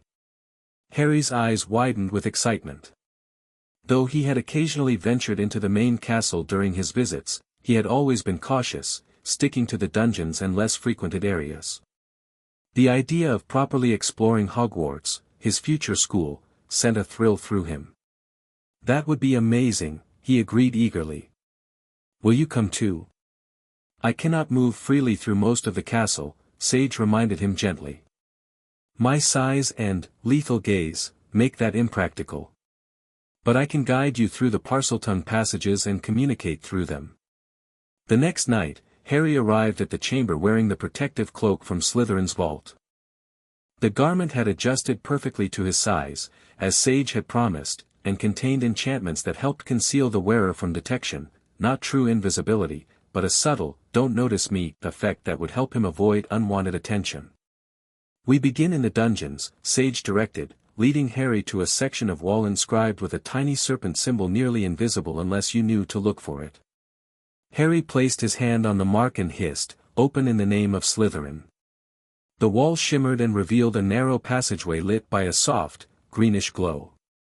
"This network of tunnels runs throughout Hogwarts," Sage explained. "Created by Slytherin himself to move unseen through the castle. Only those who speak Parseltongue can access them." The passage twisted and turned, occasionally branching off in different directions. Sage guided Harry confidently, explaining how the tunnel system was organized. "The main arteries follow the castle's primary corridors, while smaller paths lead to specific rooms of interest. Slytherin was particularly concerned with accessing the other founders' private quarters and workspaces, not always for benign purposes, I must admit. Eventually, they reached a small alcove with a peephole that overlooked what appeared to be an enormous library. Countless shelves stretched in every direction, filled with books of all sizes and colors. The Hogwarts Library, Sage said. One of the finest collections of magical knowledge in Europe. Harry peered through the opening in awe. It's massive. Are all these books about magic? Indeed. Though the most valuable and dangerous texts are kept in the restricted section, Sage indicated a cordoned-off area visible in the distance. Access to those requires special permission from professors. Or Parseltongue passages, Harry grinned. Precisely. There is an entrance near the back of the restricted section that we shall visit another time. They continued their exploration, with Harry occasionally emerging from the passages into empty rooms or corridors to get a better look. He visited the Great Hall with its enchanted ceiling, currently showing a clear summer night sky, several classrooms with fascinating magical equipment, and even the kitchens, where he was startled to encounter his first house elves. The small creatures with their large eyes and bat-like ears were working diligently despite the absence of students, preparing food for the few staff members remaining during summer. They cannot see you properly with the cloak's enchantments, Sage reassured when Harry ducked back into the passage. Though they might sense a magical presence. As they approached a corridor on the 7th floor, Sage directed Harry to a particular stretch of blank wall opposite a tapestry of trolls wearing tutus. This is the entrance to the Room of Requirement, or the Come-and-Go Room, as house elves call it. It is perhaps Hogwarts' most remarkable secret. Harry examined the wall curiously. It just looks like a regular wall. Walk past it 3 times while concentrating on what you need, Sage instructed. The room will manifest accordingly. Feeling slightly foolish, Harry paced back and forth, thinking clearly, I need a place to practice magic safely. On his 3rd pass, an ornate door materialized in the previously blank wall. Whoa, he exclaimed, reaching for the handle. Inside, he discovered a spacious room equipped with practice dummies, bookshelves containing defensive magic texts, and various magical instruments he couldn't identify. The room becomes whatever the seeker requires, Sage explained through the passage opening. Its limits are not fully known, even to me. This is brilliant. Harry said, examining a practice dummy that appeared designed to duel with. I could use this for practice when I'm actually attending Hogwarts. Indeed. And few know of its existence, not even most professors. Their exploration continued past midnight, with Harry absorbing as much of the castle's layout as possible. By the time they returned to the chamber, his mind was buzzing with excitement and plans for future visits. There is so much more to show you, Sage said as they settled back in Slytherin's study. But we have time. Nearly a year before you return as a student. I can't wait, Harry admitted. But I'm also nervous. Everyone will expect me to be, well, Harry Potter, the boy who lived. Not me. The basilisk's massive head lowered to Harry's eye level, eyes still carefully closed. You are Harry Potter. The knowledge you have gained does not change who you are, it merely gives you advantages others lack. Use them wisely, and none need know the full extent of your abilities. Harry nodded, feeling reassured. You're right. I just need to be careful about what I reveal and when. Precisely. Now, one final matter before you return for the night. I have sensed magical surveillance around your Muggle dwelling increasing recently. The Ministry appears to be monitoring you more closely as your 11th birthday approaches. I've noticed that too, Harry confirmed. Especially when I'm outside. Like someone watching me. You must be particularly cautious about using magic at home in the coming months, Sage warned. Even with your masking field, powerful workings might be detected. Harry promised to limit his magic use at Privet Drive, though the expanding surveillance concerned him. What if they somehow discovered his connection to Sage and the chamber? Everything he'd built over the past 3 years would be at risk. 2 weeks later, Harry was weeding Aunt Petunia's garden when he felt it again, the distinctive prickle of magical observation. Someone was watching him, and this time, they were much closer than before. Without obviously reacting, Harry extended his magical senses while continuing to pull weeds. There, across the street, partially concealed behind a large hydrangea bush. A wizard, based on the magical signature, and not bothering with particularly strong concealment charms. Harry deliberately maintained his appearance of mundane normalcy, but his mind raced. This wasn't the usual distant observation. Someone was specifically monitoring him at close range. That evening, after finishing his chores, Harry locked himself in the bathroom and cast a silencing charm to prevent the Dursleys from overhearing. Then he created a small magical sensor, a technique Sage had taught him for detecting magical surveillance, and set it on the windowsill. The simple charm would alert him to any magical presence within 20 yards of the house. Just before midnight, the sensor activated, glowing softly blue. Harry carefully peered through the window and spotted a figure standing beneath the streetlight directly across from number 4. The wizard, for it was definitely a wizard, based on the robes visible beneath his open coat, appeared to be taking notes on a small pad. Harry transported himself to the chamber immediately, finding Sage in the garden tending to the magical plants. "There's someone watching the house," he reported urgently. "Taking notes and everything. Not just observing from a distance like before." Sage's massive head rose from the flower bed it had been examining. Described the wizard. "Tall, thin, wearing robes under a muggle coat. Middle-aged, I think. Brown hair. Likely ministry," Sage concluded after a moment's consideration. "Probably from the Department of Magical Education or perhaps Magical Law Enforcement. They monitor potential Hogwarts students with unusual circumstances." "What do you mean, unusual circumstances?" "You are not an ordinary student, Harry," Sage reminded him. "You are the boy who lived, raised by Muggles with no apparent connection to the wizarding world. They will want to ensure you receive your Hogwarts letter and understand its significance." This explanation made sense, but Harry remained uneasy. What if they've detected some of my magic use? Even with the masking field? "Possible, but unlikely," Sage assured him. "Your masking is quite effective. More probably, this is standard procedure as your 11th birthday approaches." Despite Sage's reassurances, Harry decided to suspend all magic use at Privet Drive for the time being. It was frustrating after years of secretly practicing whenever the Dursleys were out, but he couldn't risk discovery so close to his official entry into the wizarding world. The Ministry Observer appeared regularly over the following weeks, sometimes accompanied by colleagues. Harry maintained his facade of ordinary Muggle life, even enduring Dudley's renewed bullying without magical retaliation. His nighttime education in the chamber continued uninterrupted, however. With less opportunity to practice at Privet Drive, Harry threw himself into theoretical study, devouring books from Slytherin's collection on advanced magical concepts. One particularly fascinating tome covered the magical properties of various substances, a sort of magical material science. Harry was studying it late one night when a passage caught his attention. Basilisk venom is among the most lethal substances known to wizardkind, capable of destroying living tissue and even magical objects with extraordinary speed. Its only known antidote is phoenix tears, themselves an extremely rare healing agent.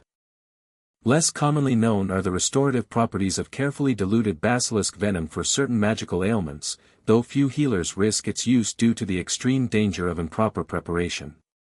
Harry looked up at Sage, who was organizing scrolls on a nearby shelf. "I didn't know your venom could be used for healing." Sage turned, head tilted curiously. "In extremely diluted forms, yes. The same properties that make it destructive can, when properly prepared, break down magical damage within the body." A thought occurred to Harry. "Have you ever been injured? Magically, I mean." The basilisk was silent for a moment. "Yes. Many centuries ago, during a conflict between Slytherin and Gryffindor shortly before Salazar left Hogwarts. Godric's sword inflicted a wound that has never fully healed. What? Harry sat up straight. You've been injured for 1,000 years. Can I see it? Sage hesitated, then slowly uncoiled to reveal a long scar running along its left side, a jagged line where the emerald scales never quite met properly. The magical properties of goblin-forged weapons resist even a basilisk's natural healing, Sage explained. It causes no pain now, but has never completely closed. Harry approached carefully, examining the ancient wound. And nothing has ever helped. Few have tried, Sage said simply. Most who encounter a basilisk attempt to kill it, not heal it. This statement, delivered without self-pity or resentment, struck Harry deeply. Here was this ancient, magnificent creature, his friend and teacher, carrying a wound for longer than most civilizations had existed. The book mentions phoenix tears, he said thoughtfully. Are there any at Hogwarts? Yes. The headmaster, Albus Dumbledore, has a phoenix companion named Fawkes. But obtaining tears from another wizard's phoenix familiar would be challenging. Harry wasn't deterred. What about other healing methods? There must be something in all these books that could help. Sage seemed touched by his concern. Your friendship alone has been healing, young one. But if you wish to research magical healing, I will not discourage you. Over the next month, Harry dedicated himself to studying magical healing techniques, particularly those relating to magical wounds. He pored through ancient medical texts in Slytherin's collection, many of which contained knowledge long lost to modern healers. Finally, in an obscure treatise on magical symbiosis, he found a potential solution, a ritual that used the magical bond between two beings to channel healing energy directly into ancient wounds. It's risky, Harry admitted, showing Sage the relevant passage. The ritual creates a temporary connection between our magical cores. If something went wrong, it could harm us both, Sage finished. I cannot ask this of you, Harry. You're not asking. I'm offering. Harry stood firm, his mind made up. You've taught me everything, given me a place where I belong. Let me help you for once. After much discussion and careful preparation, they decided to attempt the ritual during the autumn equinox, a time when healing magic was naturally enhanced. The ritual required specific ingredients, including essence of moonflower, which they harvested from Slytherin's garden, powdered silver, and most importantly, freely given blood from both participants. Harry spent weeks preparing, memorizing the complex incantation and practicing the precise magical control required. On the night of the equinox, Harry arranged the ritual components in a circular pattern on the floor of the main chamber. Sage watched with a mixture of concern and gratitude as Harry meticulously checked each element against the ancient text's instructions. We can still reconsider, the basilisk offered one final time. Not a chance, Harry replied with determination. I've got this. The ritual began with Harry creating a magical circle infused with the prepared ingredients. Next, using a silver knife, he carefully made a small cut on his palm, allowing several drops of blood to fall onto the moonflower essence. Your turn, he said to Sage. The basilisk extended a fang over the mixture, allowing a single drop of venom, its equivalent of blood, to fall into the solution. The mixture immediately began to glow with a pearlescent light. Harry took a deep breath and began the incantation, speaking words in a language older than Parseltongue, a magical tongue that Slytherin had recorded phonetically in his journals. As he spoke, the glowing mixture rose into the air, forming a luminous thread that connected Harry's heart to Sage's wound. The sensation was unlike anything Harry had experienced, a rush of ancient, powerful magic flowing through him, drawing on his core and amplifying it. He could feel Sage's consciousness touching his own, their magic intermingling as the healing energy concentrated on the centuries-old wound. Pain flashed through Harry's side, mirroring the location of Sage's injury, but he gritted his teeth and maintained the connection. The ritual text had warned this might happen, a sympathetic sharing of the wound's essence before healing could occur. For what felt like hours but was likely only minutes, the magical connection pulsed between them, growing brighter and more intense until Harry could barely see through the brilliant light. Then, with a sound like a distant bell, the connection shattered, and Harry collapsed to his knees, exhausted. "Did it work?" he gasped when he could speak again. Sage examined its side, where the jagged scar had been replaced by a line of new scales, smaller and paler than the surrounding ones, but completely closed. "Yes," the basilisk said, its voice filled with wonder. "After 1,000 years, it is healed." Harry grinned tiredly. "Brilliant. Worth a bit of magical exhaustion, then." "You have given me a gift beyond measure," Sage said softly. "Few wizards would risk such a connection with a creature most consider monstrous." "You're not monstrous to me," Harry replied simply. "You're my friend." The ritual created a deeper bond between them than either had anticipated. In the days that followed, Harry discovered he could sense Sage's presence even from Privet Drive, a faint awareness of the basilisk's emotional state and general well-being. Similarly, Sage seemed more attuned to Harry's needs, often having prepared exactly the right books or materials for his questions before he even articulated them. This enhanced connection proved valuable when, shortly before Christmas, Harry sensed sudden alarm from Sage while sitting in his primary school classroom. The feeling was so strong that he nearly transported himself to the chamber immediately, only his ingrained caution preventing such a disastrous reveal. The moment school ended, Harry found a secluded spot behind the building and transported himself directly to Slytherin's study. He found Sage in an agitated state, massive coils moving restlessly among the bookshelves. "What happened?" Harry asked urgently. "I felt your alarm all the way at school." "Professors in the castle," Sage explained. "Searching the second floor near the bathroom entrance. One of them, the headmaster, I believe, seemed to sense the chamber's magic." Harry's heart raced. Could they get in? Without Parseltongue? "No," Sage assured him. "The entrance remains sealed to all but a speaker. But their interest is concerning. Something has drawn their attention to that area. The ministry observers," Harry realized. "What if they detected me coming and going? Maybe they reported unusual magical activity around me." "Possible," Sage agreed. "Though the castle's own magic often fluctuates, particularly around the solstices. It may be routine investigation." Despite this reassurance, they agreed Harry should avoid using the bathroom entrance entirely, relying solely on direct magical transportation to specific areas within the chamber. Additionally, Harry would further refine his masking field to better conceal the distinctive magical signature of Parseltongue magic. The incident highlighted the increasing risks as Harry's 11th birthday approached. The wizarding world was paying more attention to Harry Potter, preparing for his return from the Muggle world. Little did they know he had never truly left. Winter faded into spring, bringing with it increased ministry surveillance around Privet Drive.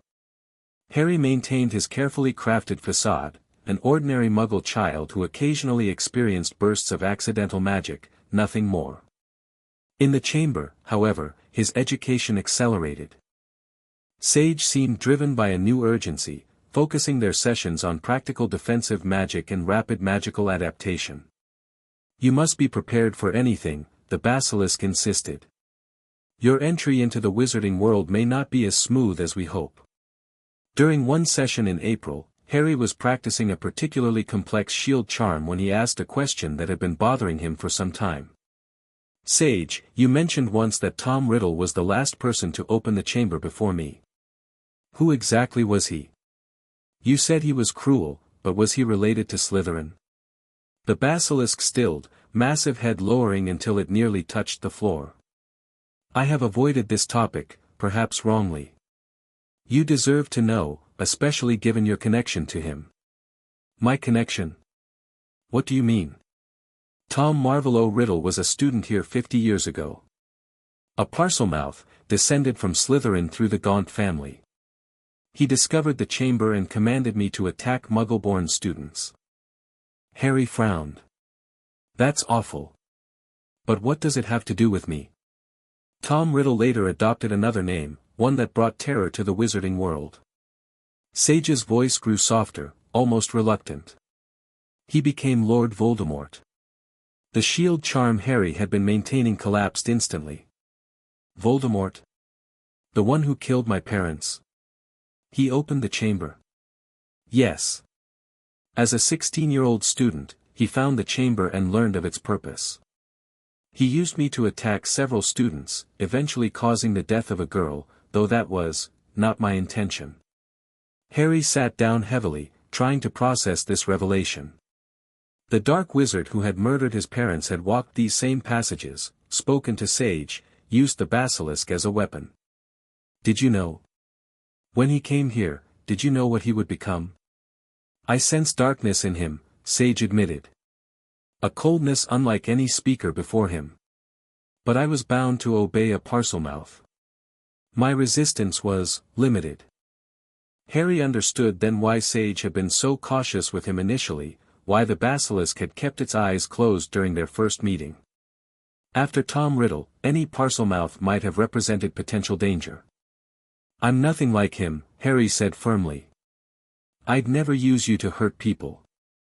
I know, Sage replied gently. That is why I have shared knowledge with you that I withheld from him. Tom Riddle sought power for domination. You seek understanding and protection. This conversation led to a new avenue of study, researching Tom Riddle's time at Hogwarts through old school records Sage had somehow accumulated in the chamber. Harry learned that Riddle had been a brilliant student, a prefect and head boy, admired by teachers and feared by many students. How did no one realize what he was? Harry wondered, examining a prefect list with Tom Riddle's name prominently displayed. He was exceptionally skilled at deception, Sage explained. Few saw beyond the charming facade he presented to authority figures. Understanding Voldemort's origins became a parallel track in Harry's education. While continuing his magical training, he also studied the rise of the Dark Lord, seeking insights that might eventually prove useful. In a hidden compartment of Slytherin's desk, Harry discovered something unexpected, a small diary with T.M. Riddle embossed on the cover. The pages were blank, but when Harry touched it, he felt a distinctly dark magical presence. What is this? He asked, showing it to Sage. It feels wrong somehow.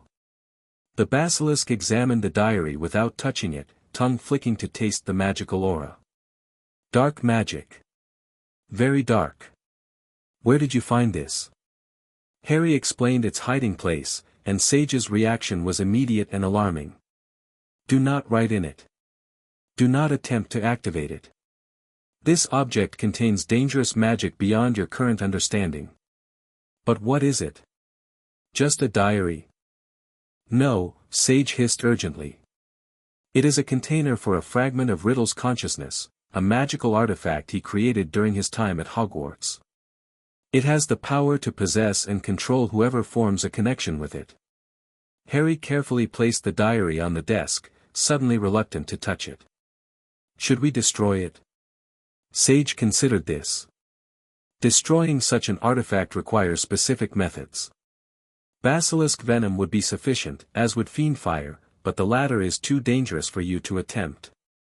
You could bite it, Harry suggested. I could, Sage agreed. But I wonder if it might be more valuable preserved for now. Knowledge of your enemy's tools provides advantage. After lengthy discussion, they decided to seal the diary in a magically warded box, preventing its influence from affecting anyone while preserving it for potential future study. Harry couldn't shake the feeling that the diary represented something important, a key to understanding Voldemort that might someday prove crucial. As summer approached and the end of Harry's primary education loomed, preparations for his transition to Hogwarts intensified. Sage helped Harry develop a comprehensive plan for managing his public persona while maintaining his secret knowledge and abilities. Your classmates will expect certain things from Harry Potter, Sage advised. It would be wise to meet some of those expectations while subverting others. Being entirely different from what is anticipated will draw unwanted scrutiny. Together, they crafted a carefully calibrated approach. Harry would display natural talent in defense against the dark arts, which would be expected given his history, moderate ability in transfiguration and charms, and deliberate struggles in potions and history of magic. Calculated weaknesses are as important as strengths, Sage explained. Perfect performance in all subjects would raise questions. They also discussed house placement, a topic Harry found particularly interesting after learning about Hogwarts' 4 houses. The sorting hat will see your mind, Sage warned. Your occlumency will help conceal the full extent of your knowledge, but the hat is an ancient magical artifact designed to peer into students' true natures. Which house do you think I'll be in? Harry asked. Given everything. Sage considered this thoughtfully. You possess qualities valued by all 4 houses. Slytherin would prize your ambition and resourcefulness, Ravenclaw your thirst for knowledge, Hufflepuff your loyalty, and Gryffindor your courage. But if I'm a Parselmouth with a connection to Slytherin's chamber? The hat considers your choices as well as your traits, Sage reminded him. Where you wish to be placed will influence its decision. This was reassuring. Despite his connection to Slytherin's legacy, Harry wasn't sure that house would be the best fit for his public persona. Being sorted into Slytherin might raise questions about his character given the house's reputation and Voldemort's connection to it. I'll think about it, he promised. There's still time to decide. In June, Harry's primary school education ended with little fanfare. The Dursleys barely acknowledged his completion of Year 6, focusing instead on Dudley's transition to Smeltings, Vernon's alma mater. Harry's future schooling had not been discussed, the Dursleys apparently assuming he would attend the local comprehensive school, Stonewall High. Harry allowed them this assumption, knowing the Hogwarts letter would arrive soon enough to disrupt their plans. In the meantime, he focused on his magical studies, particularly areas that would be difficult to practice once at Hogwarts under constant supervision. One such area was his animagus training, an advanced transformation technique that Sage had introduced earlier in the year. Becoming an animagus, a wizard who could transform into an animal at will, was regulated by the Ministry and typically required years of study. But with Sage's guidance and the accelerating effect of the spring water, Harry had already completed the preliminary stages. The process typically takes years because most wizards approach it incorrectly, Sage explained. They attempt to impose their will upon their magic, forcing a form they desire rather than discovering the form their magic naturally inclines toward. Following Sage's instruction, Harry spent weeks in meditation, connecting with his inner magical nature to determine his animagus form.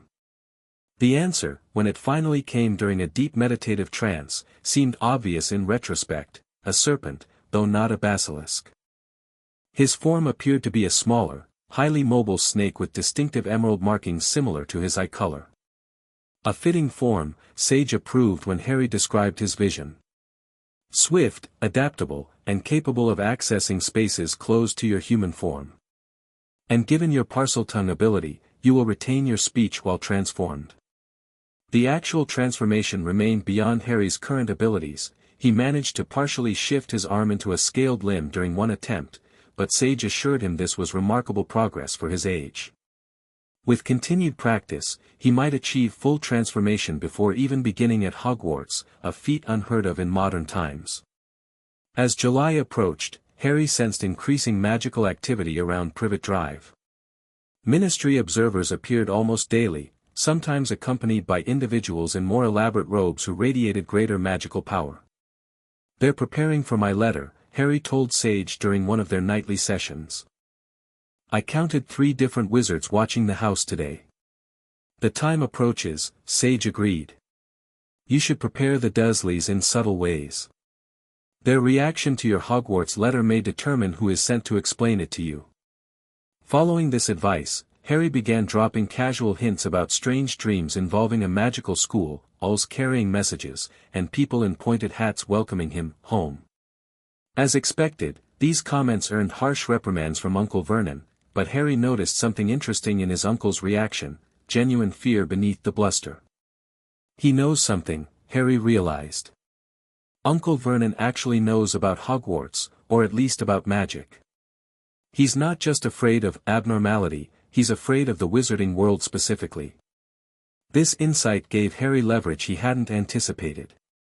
If the Dursleys were aware of magic but had concealed it from him, they were operating from guilt as well as fear.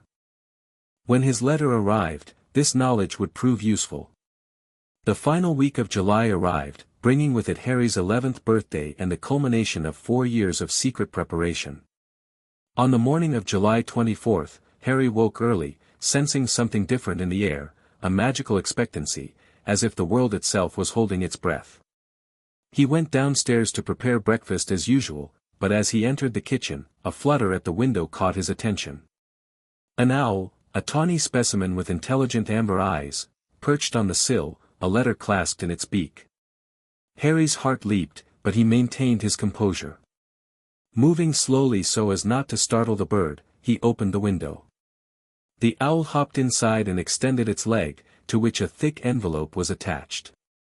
Harry carefully removed it, immediately recognizing the wax seal bearing the Hogwarts crest. The address written in emerald ink confirmed what he already knew, Mr. H. Potter, the cupboard under the stairs 4, Privet Drive, Little Whinging Surrey. Harry smiled to himself. After 4 years of secret education, his official introduction to the wizarding world had finally arrived. He fed the owl a bit of bacon from the refrigerator and sent it on its way before Uncle Vernon or Aunt Petunia could see it. Then, carefully concealing the letter under his oversized shirt, he returned to his cupboard to read it in private. Though he already knew what it contained, Harry found himself surprisingly emotional as he broke the seal and unfolded the parchment. Hogwarts School of Witchcraft and Wizardry Headmaster, Albus Dumbledore, Order of Merlin, First Class, Grand Source, CHF, Warlock, Supreme Mugwump, International Confede, of Wizards. Dear Mr. Potter, we are pleased to inform you that you have a place at Hogwarts School of Witchcraft and Wizardry. Please find enclosed a list of all necessary books and equipment. Term begins on September 1st. We await your owl by no later than July 31st. Yours sincerely, Minerva McGonagall, Deputy Headmistress. The second page listed required supplies: wand, cauldron, books, robes, all items Harry had known about for years but had never been able to obtain. Now, finally, he would be able to enter Diagon Alley and purchase them officially. Harry considered his next move carefully.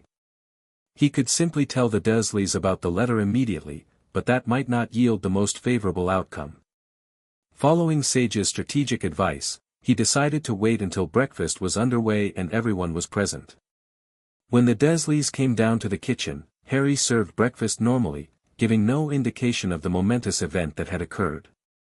Only when all three were seated and eating did he casually pull the envelope from his pocket. "This came for me this morning," he said, placing it on the table. "It's from Hogwarts School of Witchcraft and Wizardry." The effect was instantaneous and dramatic. Uncle Vernon choked on his coffee, spraying liquid across the table. Aunt Petunia gasped and went white as a sheet. Dudley looked merely confused, glancing between his parents for explanation. "Where did you get that?" Vernon demanded, his face rapidly purpling. "Who's been writing to you?" "It came by owl," Harry replied calmly, watching their reactions with interest. "Just like in those dreams I've been having. Funny that, isn't it? Me dreaming about a magic school, and then getting a letter from one. There is no such thing as magic," Vernon bellowed, slamming his fist on the table. Harry maintained his composure, years of occlumency training helping him control his expression. "Then why are you so upset about a letter from a place that doesn't exist?" This simple, logical question seemed to stump Vernon momentarily. Petunia, however, recovered enough to speak, her voice tight with suppressed emotion. "How much do you know?" she demanded. "What have they told you?" The question confirmed Harry's suspicion. The Dursleys knew far more than they had ever admitted. "The letter just says I have a place at Hogwarts," he answered truthfully. "But it sounds like you could tell me more." A silent communication passed between Vernon and Petunia, years of shared secrecy contained in a single glance. Finally, Petunia spoke again, her voice barely above a whisper. "She went there. My sister. Came home every holiday with frog spawn in her pockets, turning teacups into rats. Her face contorted with a mixture of jealousy and resentment. Our parents were so proud to have a witch in the family. I was the only one who saw her for what she was, a freak. Harry absorbed this information silently. Though Sage had told him about his mother's talents, hearing it from Petunia, however negatively framed, made it more real somehow. And my dad, he asked. Was he a wizard too? Of course he was, Petunia snapped. Where else would she meet someone equally abnormal? They got themselves blown up, and we got landed with you. Blown up? Harry feigned surprise, though he knew the truth about his parents' deaths. You told me they died in a car crash. Vernon, who had been watching this exchange with mounting alarm, finally erupted again. Enough. I will not have this discussion in my house. You will not be going to that place, boy. We swore when we took you in that we'd stamp out all that dangerous nonsense. Harry looked at his uncle steadily. I don't think you have a choice, he said quietly. The letter says they're expecting my reply by July 31st. If I don't respond, they'll probably send someone to find out why. This logical observation had the desired effect. Vernon and Petunia exchanged another worried glance, clearly imagining wizards appearing on their doorstep. Besides, Harry continued, wouldn't you prefer me to be away at boarding school? I'd only come back for summer holidays. This argument, appealing to their desire to see less of him, was the clincher. Vernon's expression shifted from outrage to calculation. Who's paying for all this? He demanded. I'm not shelling out for some crackpot old fool to teach you magic tricks. I expect my parents left money for my education, Harry replied, again speaking with more confidence than his supposed knowledge should allow. The letter doesn't mention fees.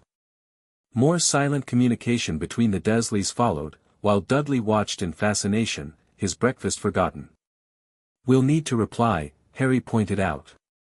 And I'll need to get my school supplies from, wherever they're sold. Diagon Alley, Petunia said automatically, then looked horrified at revealing this knowledge. Harry filed away this confirmation that Aunt Petunia knew far more about the wizarding world than she had ever admitted. Right. So I'll need to go there. Unless you know how to get my school things. The idea of personally shopping for magical supplies was clearly Vernon's breaking point. Fine, he growled. Right back to these people. Tell them you accept. But don't expect us to have anything to do with it. I'll need to send the reply by owl, Harry said innocently. That's how wizards send mail, apparently. By owl? Vernon looked scandalized. What kind of people? A knock at the door interrupted whatever insult Vernon had been about to voice. All four Dursleys froze, looking at each other in alarm. Are you expecting anyone? Petunia asked Vernon, who shook his head mutely. Harry, who had been expecting something like this, rose calmly. I'll get it. Before anyone could object, he walked to the front door and opened it to find exactly what he had anticipated, a representative from the wizarding world, sent to ensure Harry received his letter. The tall, severe-looking woman on the doorstep wore what appeared to be a conservative business suit, but Harry's magical senses detected the disguised robes beneath the muggle appearance. Her square glasses and tightly bound hair gave her an intimidating presence, but Harry sensed no malice from her, only purpose and a hint of curiosity. Good morning, she said primly. I am Professor Minerva McGonagall, Deputy Headmistress of Hogwarts School. I presume you are Harry Potter. Harry nodded, feigning appropriate surprise and confusion. Yes, ma'am. I just got your letter this morning. Professor McGonagall's expression softened slightly. Yes, that is why I am here. May I come in? I would like to speak with you and your guardians about your education. Harry stepped aside, allowing her to enter. They're in the kitchen. They've just found out about the letter too. This wasn't entirely true, of course. Harry had revealed the letter nearly half an hour ago, but it served his narrative of complete ignorance about the wizarding world. Professor McGonagall followed Harry to the kitchen, where the Dursleys sat frozen in various states of shock and alarm. Vernon had gone an alarming shade of purple, while Petunia looked as though she might faint. Dudley was simply staring, his mouth hanging open. "Good morning," Professor McGonagall greeted them with cool politeness. "I am Professor McGonagall from Hogwarts School. I have come to discuss Harry's magical education." What followed was exactly the scene Harry had anticipated, Vernon blustering ineffectually, Petunia making thin-lipped remarks about her abnormal sister, and Professor McGonagall methodically dismantling their objections with calm, irrefutable logic. Throughout this exchange, Harry maintained his facade of innocent surprise, asking appropriate questions about magic, Hogwarts, and his parents that someone with no prior knowledge would ask. Professor McGonagall answered patiently, occasionally shooting disapproving glances at the Dursleys when particularly relevant information had been withheld from Harry. "Your parents were excellent students," she told him, her stern expression softening slightly. "Your mother was particularly gifted in charms, while your father excelled at transfiguration, my subject, as it happens."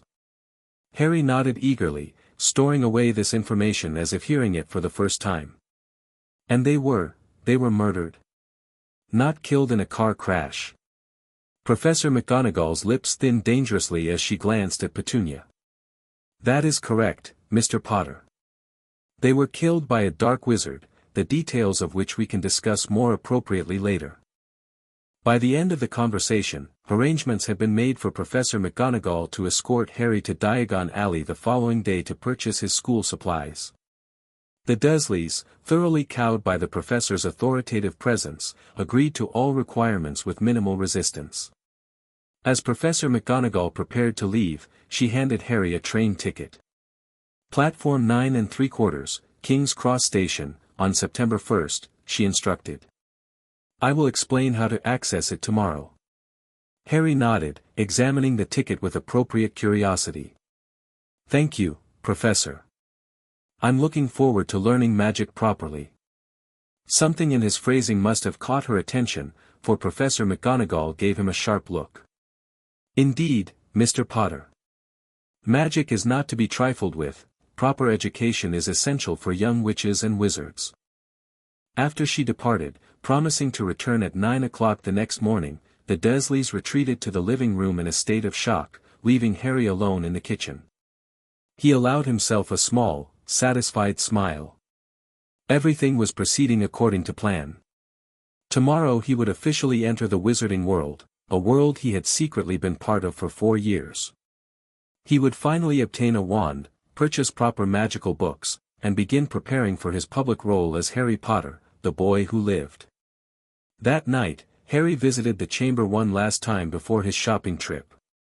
Sage was waiting in Slytherin's study, surrounded by books and scrolls containing information Harry might need for his first official foray into wizarding society.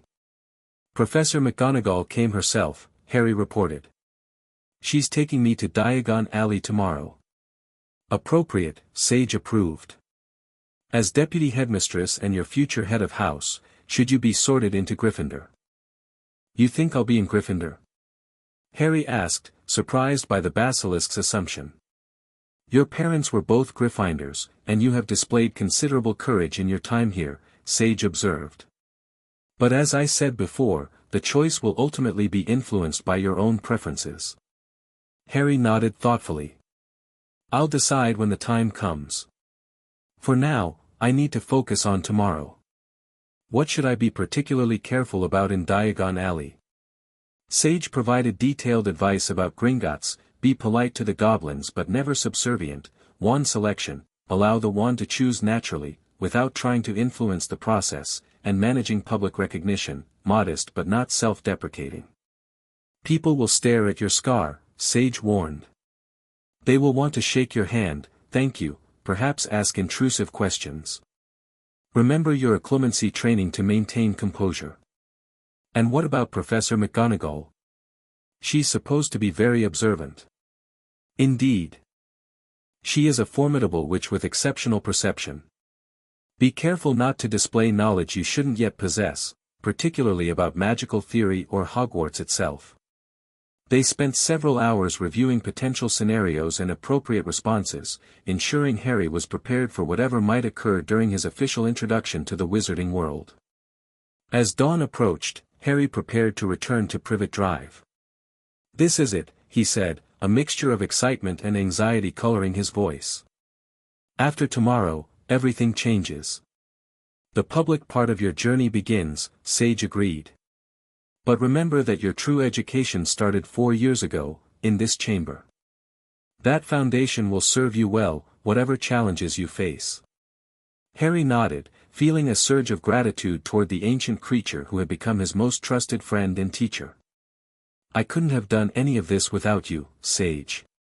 "Nor I without you," the basilisk replied gently. "You brought purpose back to my long existence. Now go, prepare for tomorrow. I will be here when you return." With a final farewell, Harry transported himself back to his cupboard at Privet Drive. Tomorrow would mark his official entry into the wizarding world, but unlike every other new student, he would be entering with years of secret knowledge, advanced magical training, and the guidance of Salazar Slytherin's own guardian. The boy who lived was ready to return to the world that had both created and forgotten him, and nothing would ever be the same again. Chapter 3, A Different Path. Professor McGonagall showed up at exactly 9 a.m., looking like she'd rather eat a lemon than spend another minute with the Dursleys. Harry was already waiting by the door, desperate to escape before Uncle Vernon changed his mind about letting him go. "Ready, Mr. Potter?" McGonagall asked, giving him a once-over that made Harry feel like she could see right through him. "Yes, Professor," Harry replied, trying to sound appropriately excited but not suspiciously knowledgeable. "I've been up since 5. That part wasn't a lie. He'd barely slept, partly from genuine excitement about finally getting a wand, and partly from anxiety about maintaining his cover as an ignorant muggle-raised kid. The Dursleys watched from the hallway as Harry left with McGonagall. Uncle Vernon looked like he'd swallowed something particularly nasty, while Aunt Petunia's lips were pressed so thin they'd practically disappeared. "We will return this afternoon," McGonagall informed them coolly. "Mr. Potter will have all his required school supplies by then. Just keep that freakishness away from Dudley," Vernon grunted, which earned him such a severe look from McGonagall that he actually took a step back. Once they were safely down Privet Drive, McGonagall turned to Harry. "We'll be taking public transportation to London, Mr. Potter. I find it's less disruptive than magical methods when escorting muggle-raised students." Harry nodded eagerly. "How do we get to, what was it called again?" "Dragon Alley." "Diagon Alley," she corrected. "And we'll access it through a wizarding establishment called the Leaky Cauldron. Only those with magical blood can see it." During the bus and train journey to London, McGonagall gave Harry a basic introduction to the wizarding world, information he already knew but pretended to find fascinating. He asked carefully planned questions about Hogwarts, magical education, and his parents, maintaining the wide-eyed wonder expected of someone discovering magic for the first time. "So my parents were good at magic?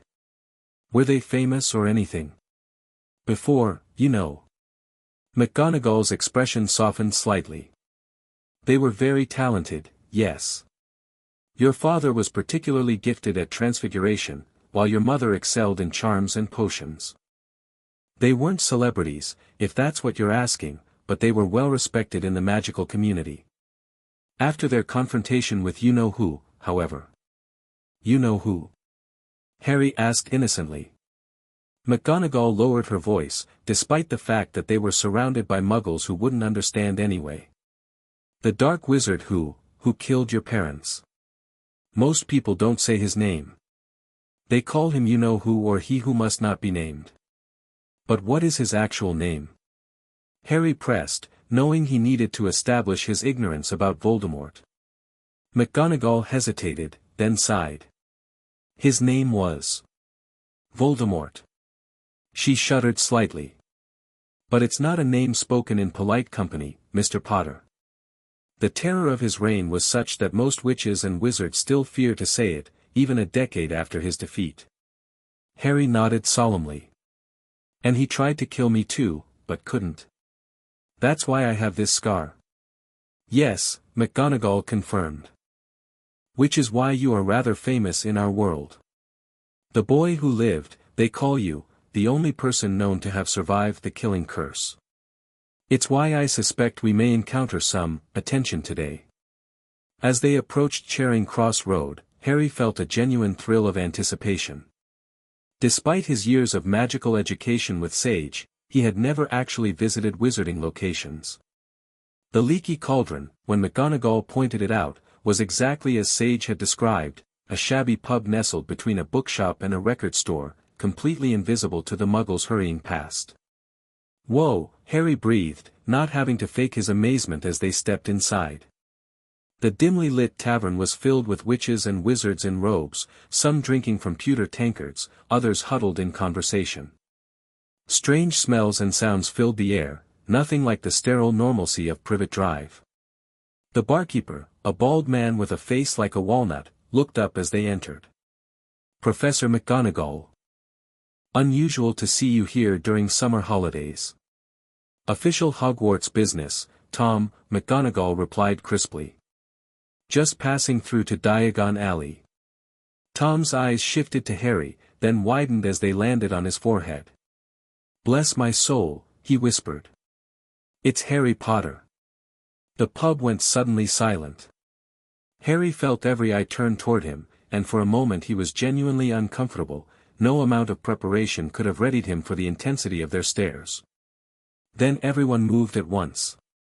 Chairs scraped against the floor as people stood to get a better look. Several patrons approached, hands extended. Welcome back, Mr. Potter, welcome back. Can't believe I'm meeting you at last. An honor, truly an honor. Harry found himself shaking hands with everyone in the pub, struggling to maintain his persona of polite confusion while protecting his mind with the occlumency shield Sage had taught him. He noticed McGonagall watching the proceedings with a mixture of disapproval and resignation. One encounter stood out, a nervous-looking young man with a purple turban whom McGonagall introduced as Professor Quirrell, the Defense Against the Dark Arts teacher at Hogwarts. P.P. Potter, Quirrell stammered, barely willing to shake Harry's hand. Can't tell you how pleased I am to meet you. The moment their hands touched, Harry felt a sharp pain in his scar and a distinctly dark magical signature that set off internal alarms. Years of training with Sage had made him sensitive to dark magic, and something about Quirrell radiated wrongness. Harry maintained his innocent expression while mentally filing this information away. He'd need to tell Sage about this encounter as soon as possible. Eventually, McGonagall extracted them from the crowd. That's quite enough, she said firmly. Mr. Potter has shopping to attend to. She led Harry through the back of the pub to a small, walled courtyard. Taking out her wand, she tapped a specific brick in the wall. Harry watched, allowing his genuine wonder to show as the bricks rearranged themselves, creating an archway onto a cobbled street that twisted and turned out of sight. Welcome to Diagon Alley, Mr. Potter, McGonagall said, a rare smile briefly crossing her face at Harry's odd expression. The alley was even more amazing than Sage's descriptions. Colorful shops lined both sides of the winding street, selling everything from cauldrons and telescopes to owls and broomsticks. Wizards and witches in robes of every color bustled about, examining merchandise and greeting acquaintances. Our first stop will be Gringotts, McGonagall informed him, pointing toward an imposing white building that towered over the neighboring shops. The Wizarding Bank. Your parents left you a trust vault for your education. Inside Gringotts, Harry couldn't help staring at the goblins. Sage had described them in detail, but seeing the small, clever-faced creatures in person was something else entirely. He remembered Sage's advice and made sure to be respectfully formal when addressed by the goblin tellers. After a wild cart ride deep under London, Harry found himself standing before his trust vault. When the goblin, Griphook, opened it, Harry allowed himself a genuine gasp of surprise. He had known, intellectually, that his family had been wealthy, but seeing mountains of gold, silver, and bronze coins piled before him was still shocking. This is all mine? He asked McGonagall. The Potter family was quite well established, she explained. This is merely your trust vault for school expenses. The main family vaults will become accessible when you come of age. Harry filled a pouch with coins, mentally converting the wizard currency based on Sage's lessons.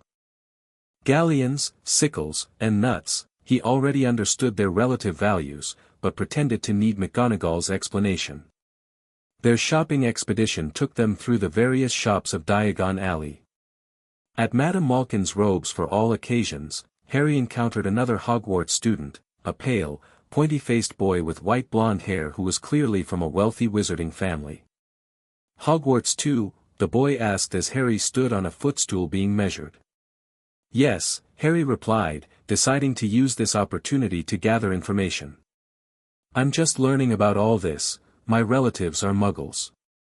The boy's lip curled slightly. Really? They let your sort in? My father says they shouldn't. Magical education should be kept in proper wizarding families. He extended his hand.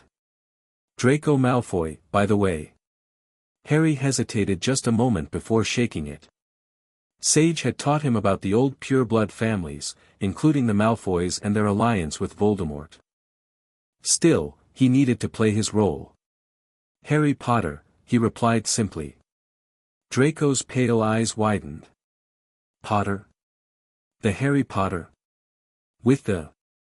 He gestured vaguely toward his forehead. Harry nodded, lifting his fringe to reveal the lightning scar. Wow, Draco seemed momentarily lost for words, his pure-blood prejudice temporarily forgotten in the face of celebrity. So it's true, you were raised by muggles. That's unfortunate. You should have been with a proper wizarding family. Before Harry could respond, Madame Malkin announced she was finished with his robes. As Harry stepped down, he noticed McGonagall watching through the shop window with narrowed eyes. See you at Hogwarts, I suppose, Draco called as Harry left. Interesting conversation? McGonagall asked when Harry rejoined her. He seemed very concerned about proper wizarding families, Harry replied carefully. Made it sound like muggle-raised students shouldn't be at Hogwarts. McGonagall's lips thinned. You'll find, Mr. Potter, that the wizarding world has its share of prejudice, just like the muggle world. Some old families place excessive importance on so-called blood purity. It would be wise not to judge our entire society on the opinions of young Mr. Malfoy. Their next major stop was Ollivander's, the wand shop. Harry felt a genuine surge of excitement. After years of wandless magic, he would finally have a proper wand. The shop was narrow and shabby, with thousands of narrow boxes piled up to the ceiling. The air tingled with magical energy that Harry could feel brushing against his senses. Good afternoon, said a soft voice, startling even Harry despite his magical training. An old man with wide, pale eyes stood before them, having appeared silently from the shadows. Ah, Mr. Potter, he said. I've been expecting you. It seems only yesterday that your mother and father were in here buying their first wands. Mr. Ollivander moved closer, examining Harry's scar with uncomfortable intensity. I'm sorry to say I sold the wand that did it, he said softly. 13.5 inches. You. Powerful wand, very powerful, and in the wrong hands. Well, if I'd known what that wand was going out into the world to do. Harry felt McGonagall shift uncomfortably beside him. Ollivander turned his silvery gaze to her. Minerva McGonagall. Fur and dragon heartstring, 9.5 inches, rather stiff. Still serving you well, I trust. Perfectly, said McGonagall curtly. Well, now, Mr. Potter. Ollivander pulled out a tape measure. Which is your wand arm? I'm right-handed, Harry replied, extending his arm. What followed was a process both fascinating and frustrating. Wand after wand was placed in Harry's hand, only to be snatched away almost immediately. Far from being discouraged, Ollivander seemed to become more excited with each failure. Tricky customer, eh?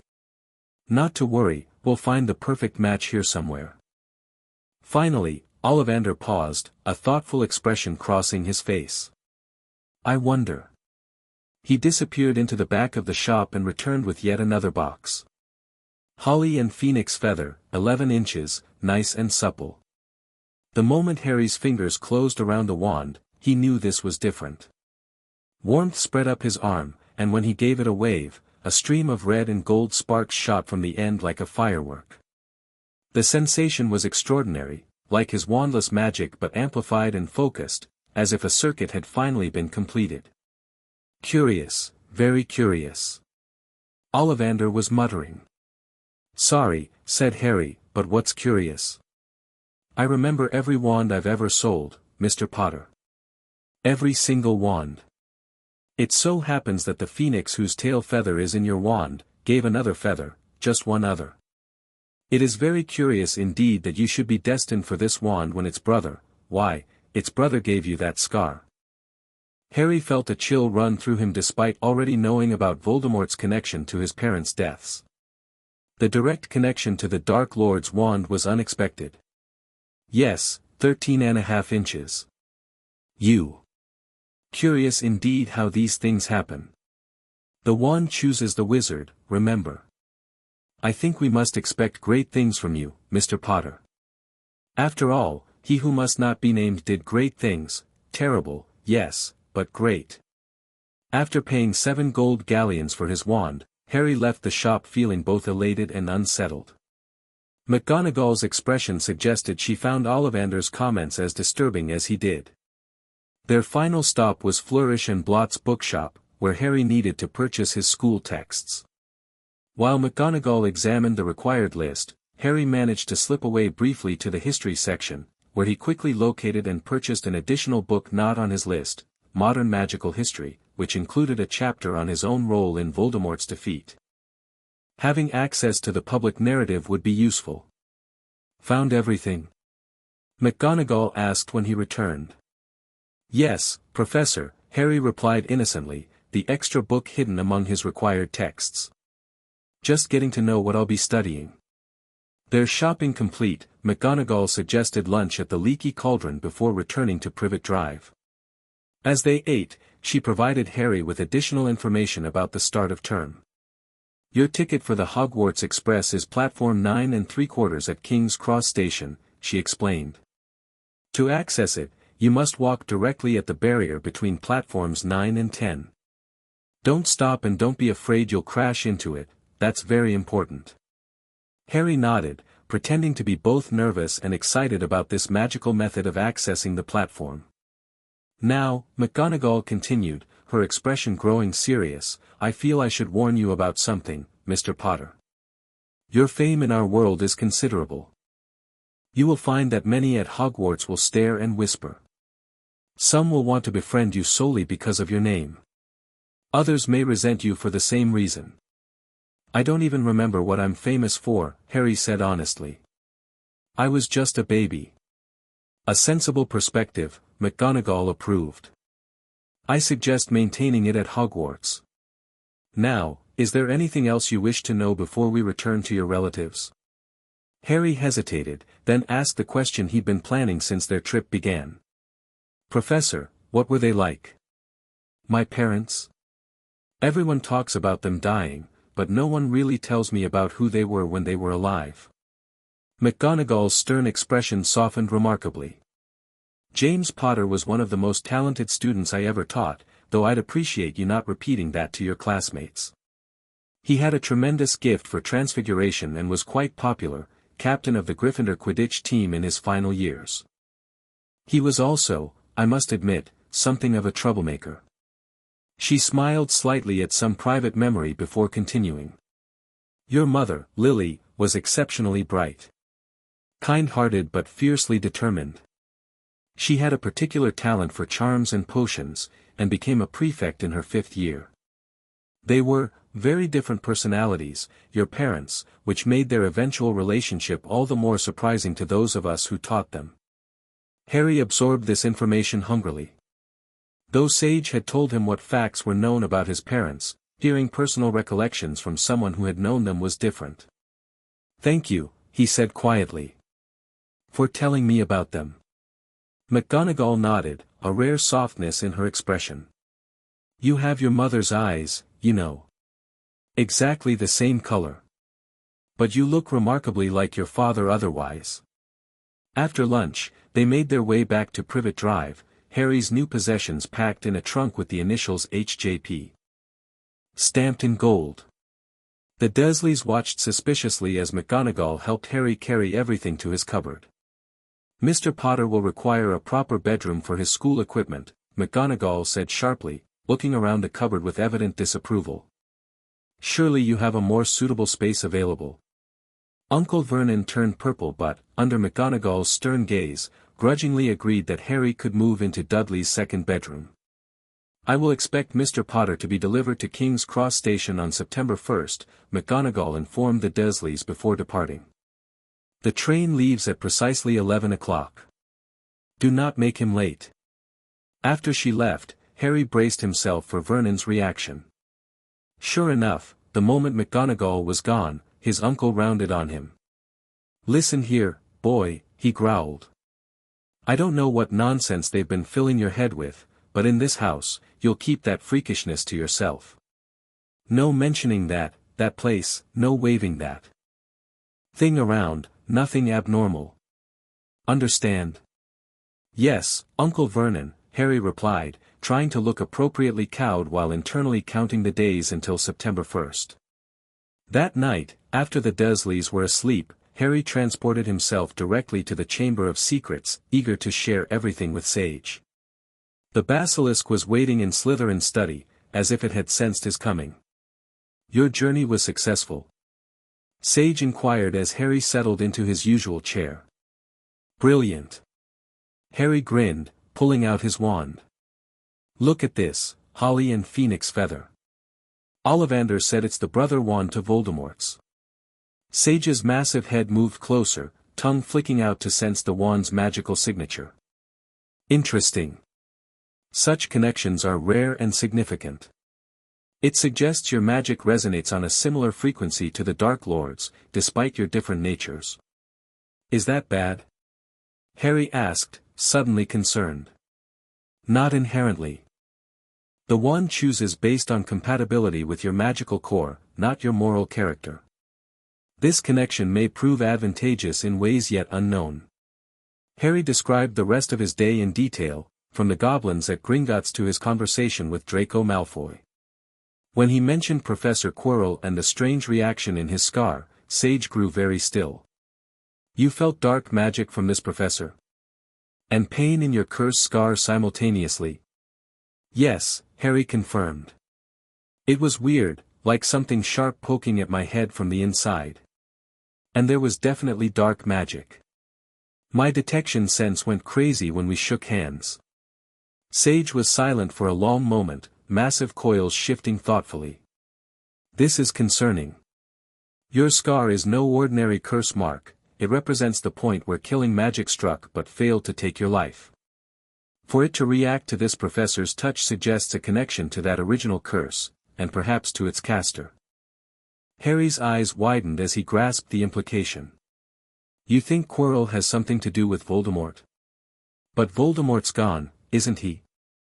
"Well, not completely gone, you said, but not around." "I fear Quirrell may be serving as a vessel or conduit," Sage said gravely. "Your description of his magical signature and your scar's reaction are too specific to dismiss. We must consider the possibility that Voldemort has found a way to attach himself to this professor, perhaps as a parasitic presence." This possibility was both frightening and oddly clarifying. "So Voldemort might be at Hogwarts when I arrive? Inside Quirrell?" "It seems possible," Sage acknowledged. "Which makes your preparations all the more vital. Your occlumency shields must be perfect at all times in his presence. And you must be extraordinarily careful about displaying advanced knowledge or abilities." They spent the rest of the night reviewing defensive techniques and refining Harry's occlumency shields. Sage also suggested Harry begin carrying Slytherin's protective amulet at all times once at Hogwarts. "It will warn you of dark magic and hostile intent," the basilisk reminded him. "Keep it concealed beneath your robes, but always on your person." As dawn approached, Harry reluctantly prepared to return to Privet Drive. "I'm going to miss our nightly sessions," he admitted. "It won't be the same, having to sneak down here only occasionally." "The passages will allow regular visits," Sage assured him. "And our bond remains, regardless of physical proximity. I will sense if you are in true danger." The month of August crawled by at an excruciating pace. Harry spent his days adjusting to his new bedroom and avoiding the Dursleys, who had adopted a strategy of pretending he didn't exist. At night, he continued his visits to the chamber, focusing now on practical skills he would need at Hogwarts. Sage helped him develop a comprehensive plan for his first term. They agreed that Harry would initially present himself as talented but not exceptionally so, particularly in classes like Charms and Transfiguration where his wandless abilities might otherwise make him appear suspiciously advanced. "Defense against the dark arts presents a unique challenge," Sage noted. "Given Quirrell's possible connection to Voldemort, you must be particularly careful in his class. Display enough knowledge to avoid suspicion but nothing that would mark you as unusually prepared." They also discussed house placement, a topic that had been weighing on Harry's mind. "The Sorting Hat will see into your mind," Sage warned. "Your occlumency will help conceal the full extent of your knowledge, but the hat is designed to identify your true nature." "What if it wants to put me in Slytherin?" Harry asked. "I mean, I am a Parselmouth with access to Slytherin's secret chamber. And I've been learning his magic for years." "The hat considers your choices as well as your traits," Sage replied. "If you have a strong preference, it will take that into account." Harry considered this. "I think I prefer Gryffindor, like my parents. Being in Slytherin might raise too many questions, especially with Quirrell, or Voldemort, watching me." Finally, September 1st arrived. Uncle Vernon grudgingly drove Harry to King's Cross, clearly relishing the prospect of being rid of him until summer. "Platform 9 3/4 doesn't exist," he sneered as they unloaded Harry's trunk. "Have fun figuring that out, boy." Harry just smiled pleasantly, knowing exactly how to access the platform. "Bye then. See you next summer." He waited until the Dursleys' car disappeared around the corner before heading confidently toward the barrier between platforms 9 and 10.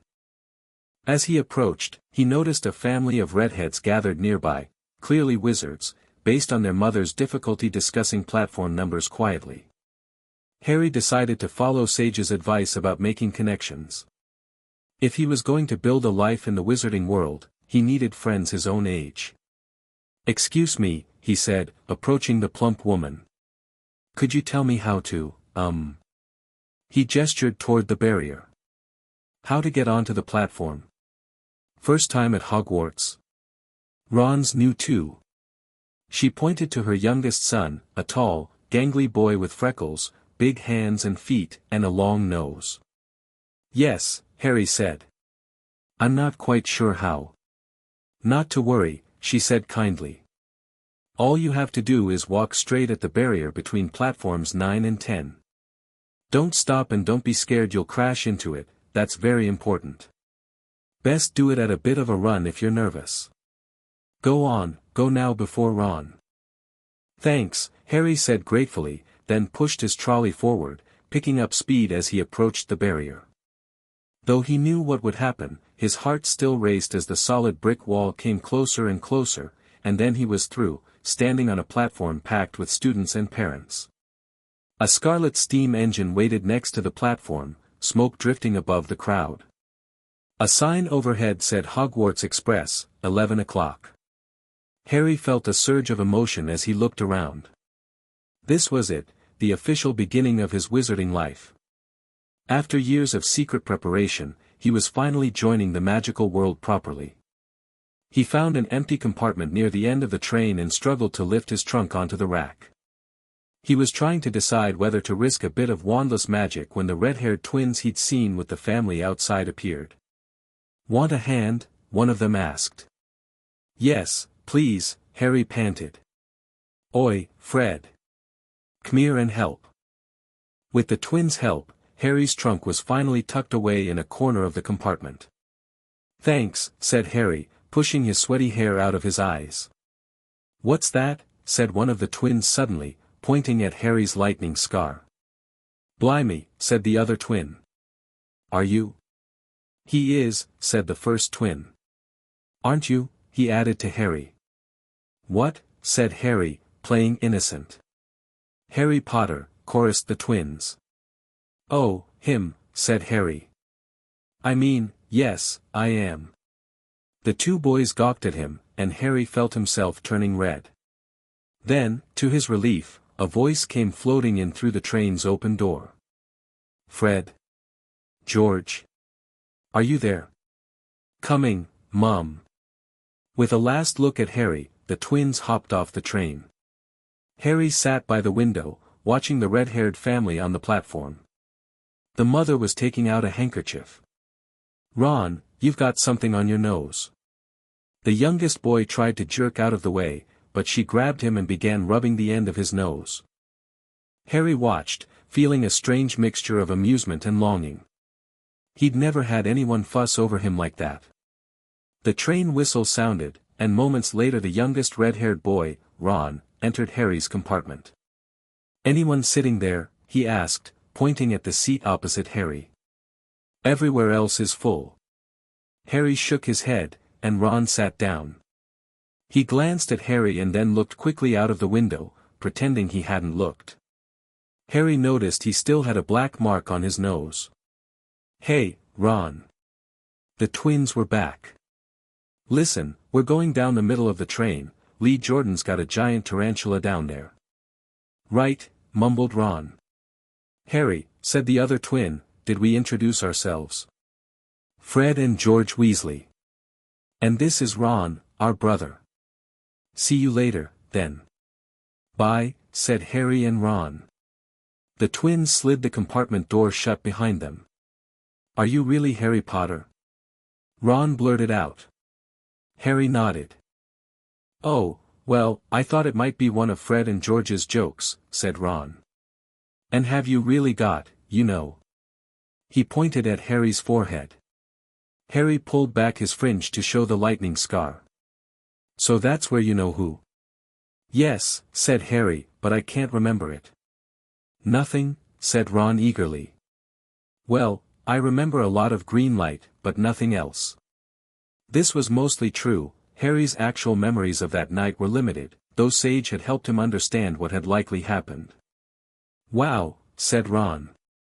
He sat and stared at Harry for a few moments, then looked quickly out of the window again. "Are all your family wizards?" asked Harry, who found Ron just as interesting as Ron found him. Yes, I think so," said Ron. "I think Mum's got a second cousin who's an accountant, but we never talk about him." Harry nodded, fascinated by the concept of a fully wizarding family. Despite his years of magical education, the day-to-day life of wizarding households remained largely unknown to him. "I heard you went to live with Muggles," said Ron. "What are they like?" "Horrible," said Harry. "Well, not all Muggles. Just my aunt and uncle and cousin. Wish I'd had 3 wizard brothers instead." "5, said Ron, looking gloomy. "I'm the 6th in our family to go to Hogwarts. You could say I've got a lot to live up to." Bill was head boy. Charlie was captain of Quidditch. Now Percy's a prefect. Fred and George mess around a lot, but they still get really good marks and everyone thinks they're really funny. Everyone expects me to do as well as the others, but if I do, it's no big deal, because they did it first. Harry listened sympathetically. He understood the pressure of expectations, though in his case, they were from the entire wizarding world rather than family. "You never get anything new, either, with 5 brothers," Ron continued. "I've got Bill's old robes, Charlie's old wand, and Percy's old rat." He pulled a fat grey rat out of his pocket, which was asleep. "His name's Scabbers and he's useless, hardly ever wakes up." As the train carried them north, Harry and Ron continued chatting. Harry carefully balanced appearing ignorant of wizarding customs while not seeming completely clueless. When the food trolley came around, he bought a selection of wizarding sweets, pretending to discover them for the first time and sharing them with Ron. "They're not really frogs, are they?" Harry asked, examining a chocolate frog package. "No," said Ron. "But see what the card is. I'm missing Agrippa." "What?" "Oh, of course, you wouldn't know, chocolate frogs have cards inside them, you know, to collect, famous witches and wizards." Harry unwrapped his chocolate frog and picked up the card. It showed a man's face with half-moon glasses, a long, crooked nose, and flowing silver hair, beard, and mustache. Underneath the picture was the name Albus Dumbledore. "So this is Dumbledore," said Harry, pretending this was his first glimpse of the Hogwarts headmaster. "Don't tell me you'd never heard of Dumbledore," said Ron. "Can I have a frog?" "I might get Agrippa, thanks." Harry turned over his card and read the brief biography, noting the mentions of Dumbledore's work in alchemy with Nicholas Flamel. Sage had told him about Flamel and the Philosopher's Stone, suggesting it might be relevant to his first year at Hogwarts. As the countryside flying past the window became wilder, their compartment door slid open to reveal a round-faced boy looking tearful.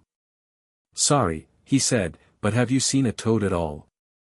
When they shook their heads, he wailed, "I've lost him. He keeps getting away from me." "He'll turn up," said Harry encouragingly.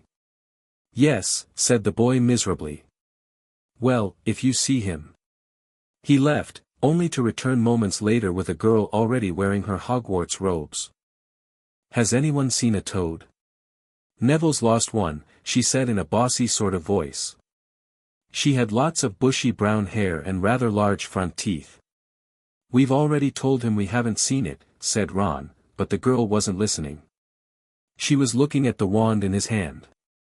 "Oh, are you doing magic?" "Let's see it, then."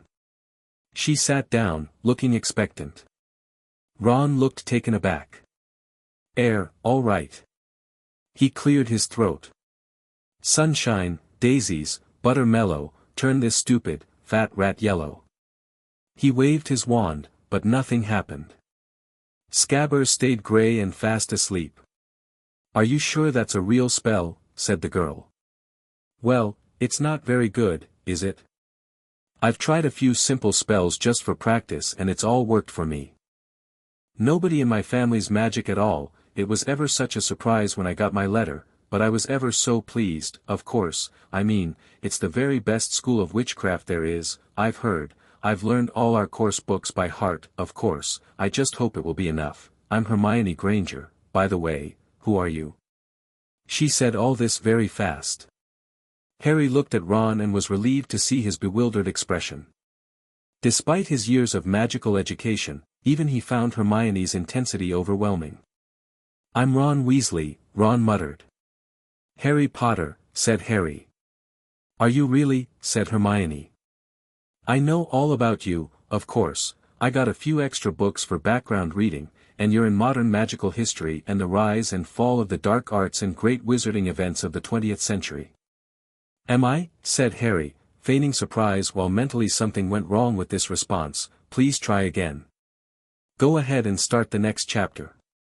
The end. Thank you for watching this video. Please be sure to subscribe to our channel and like this video.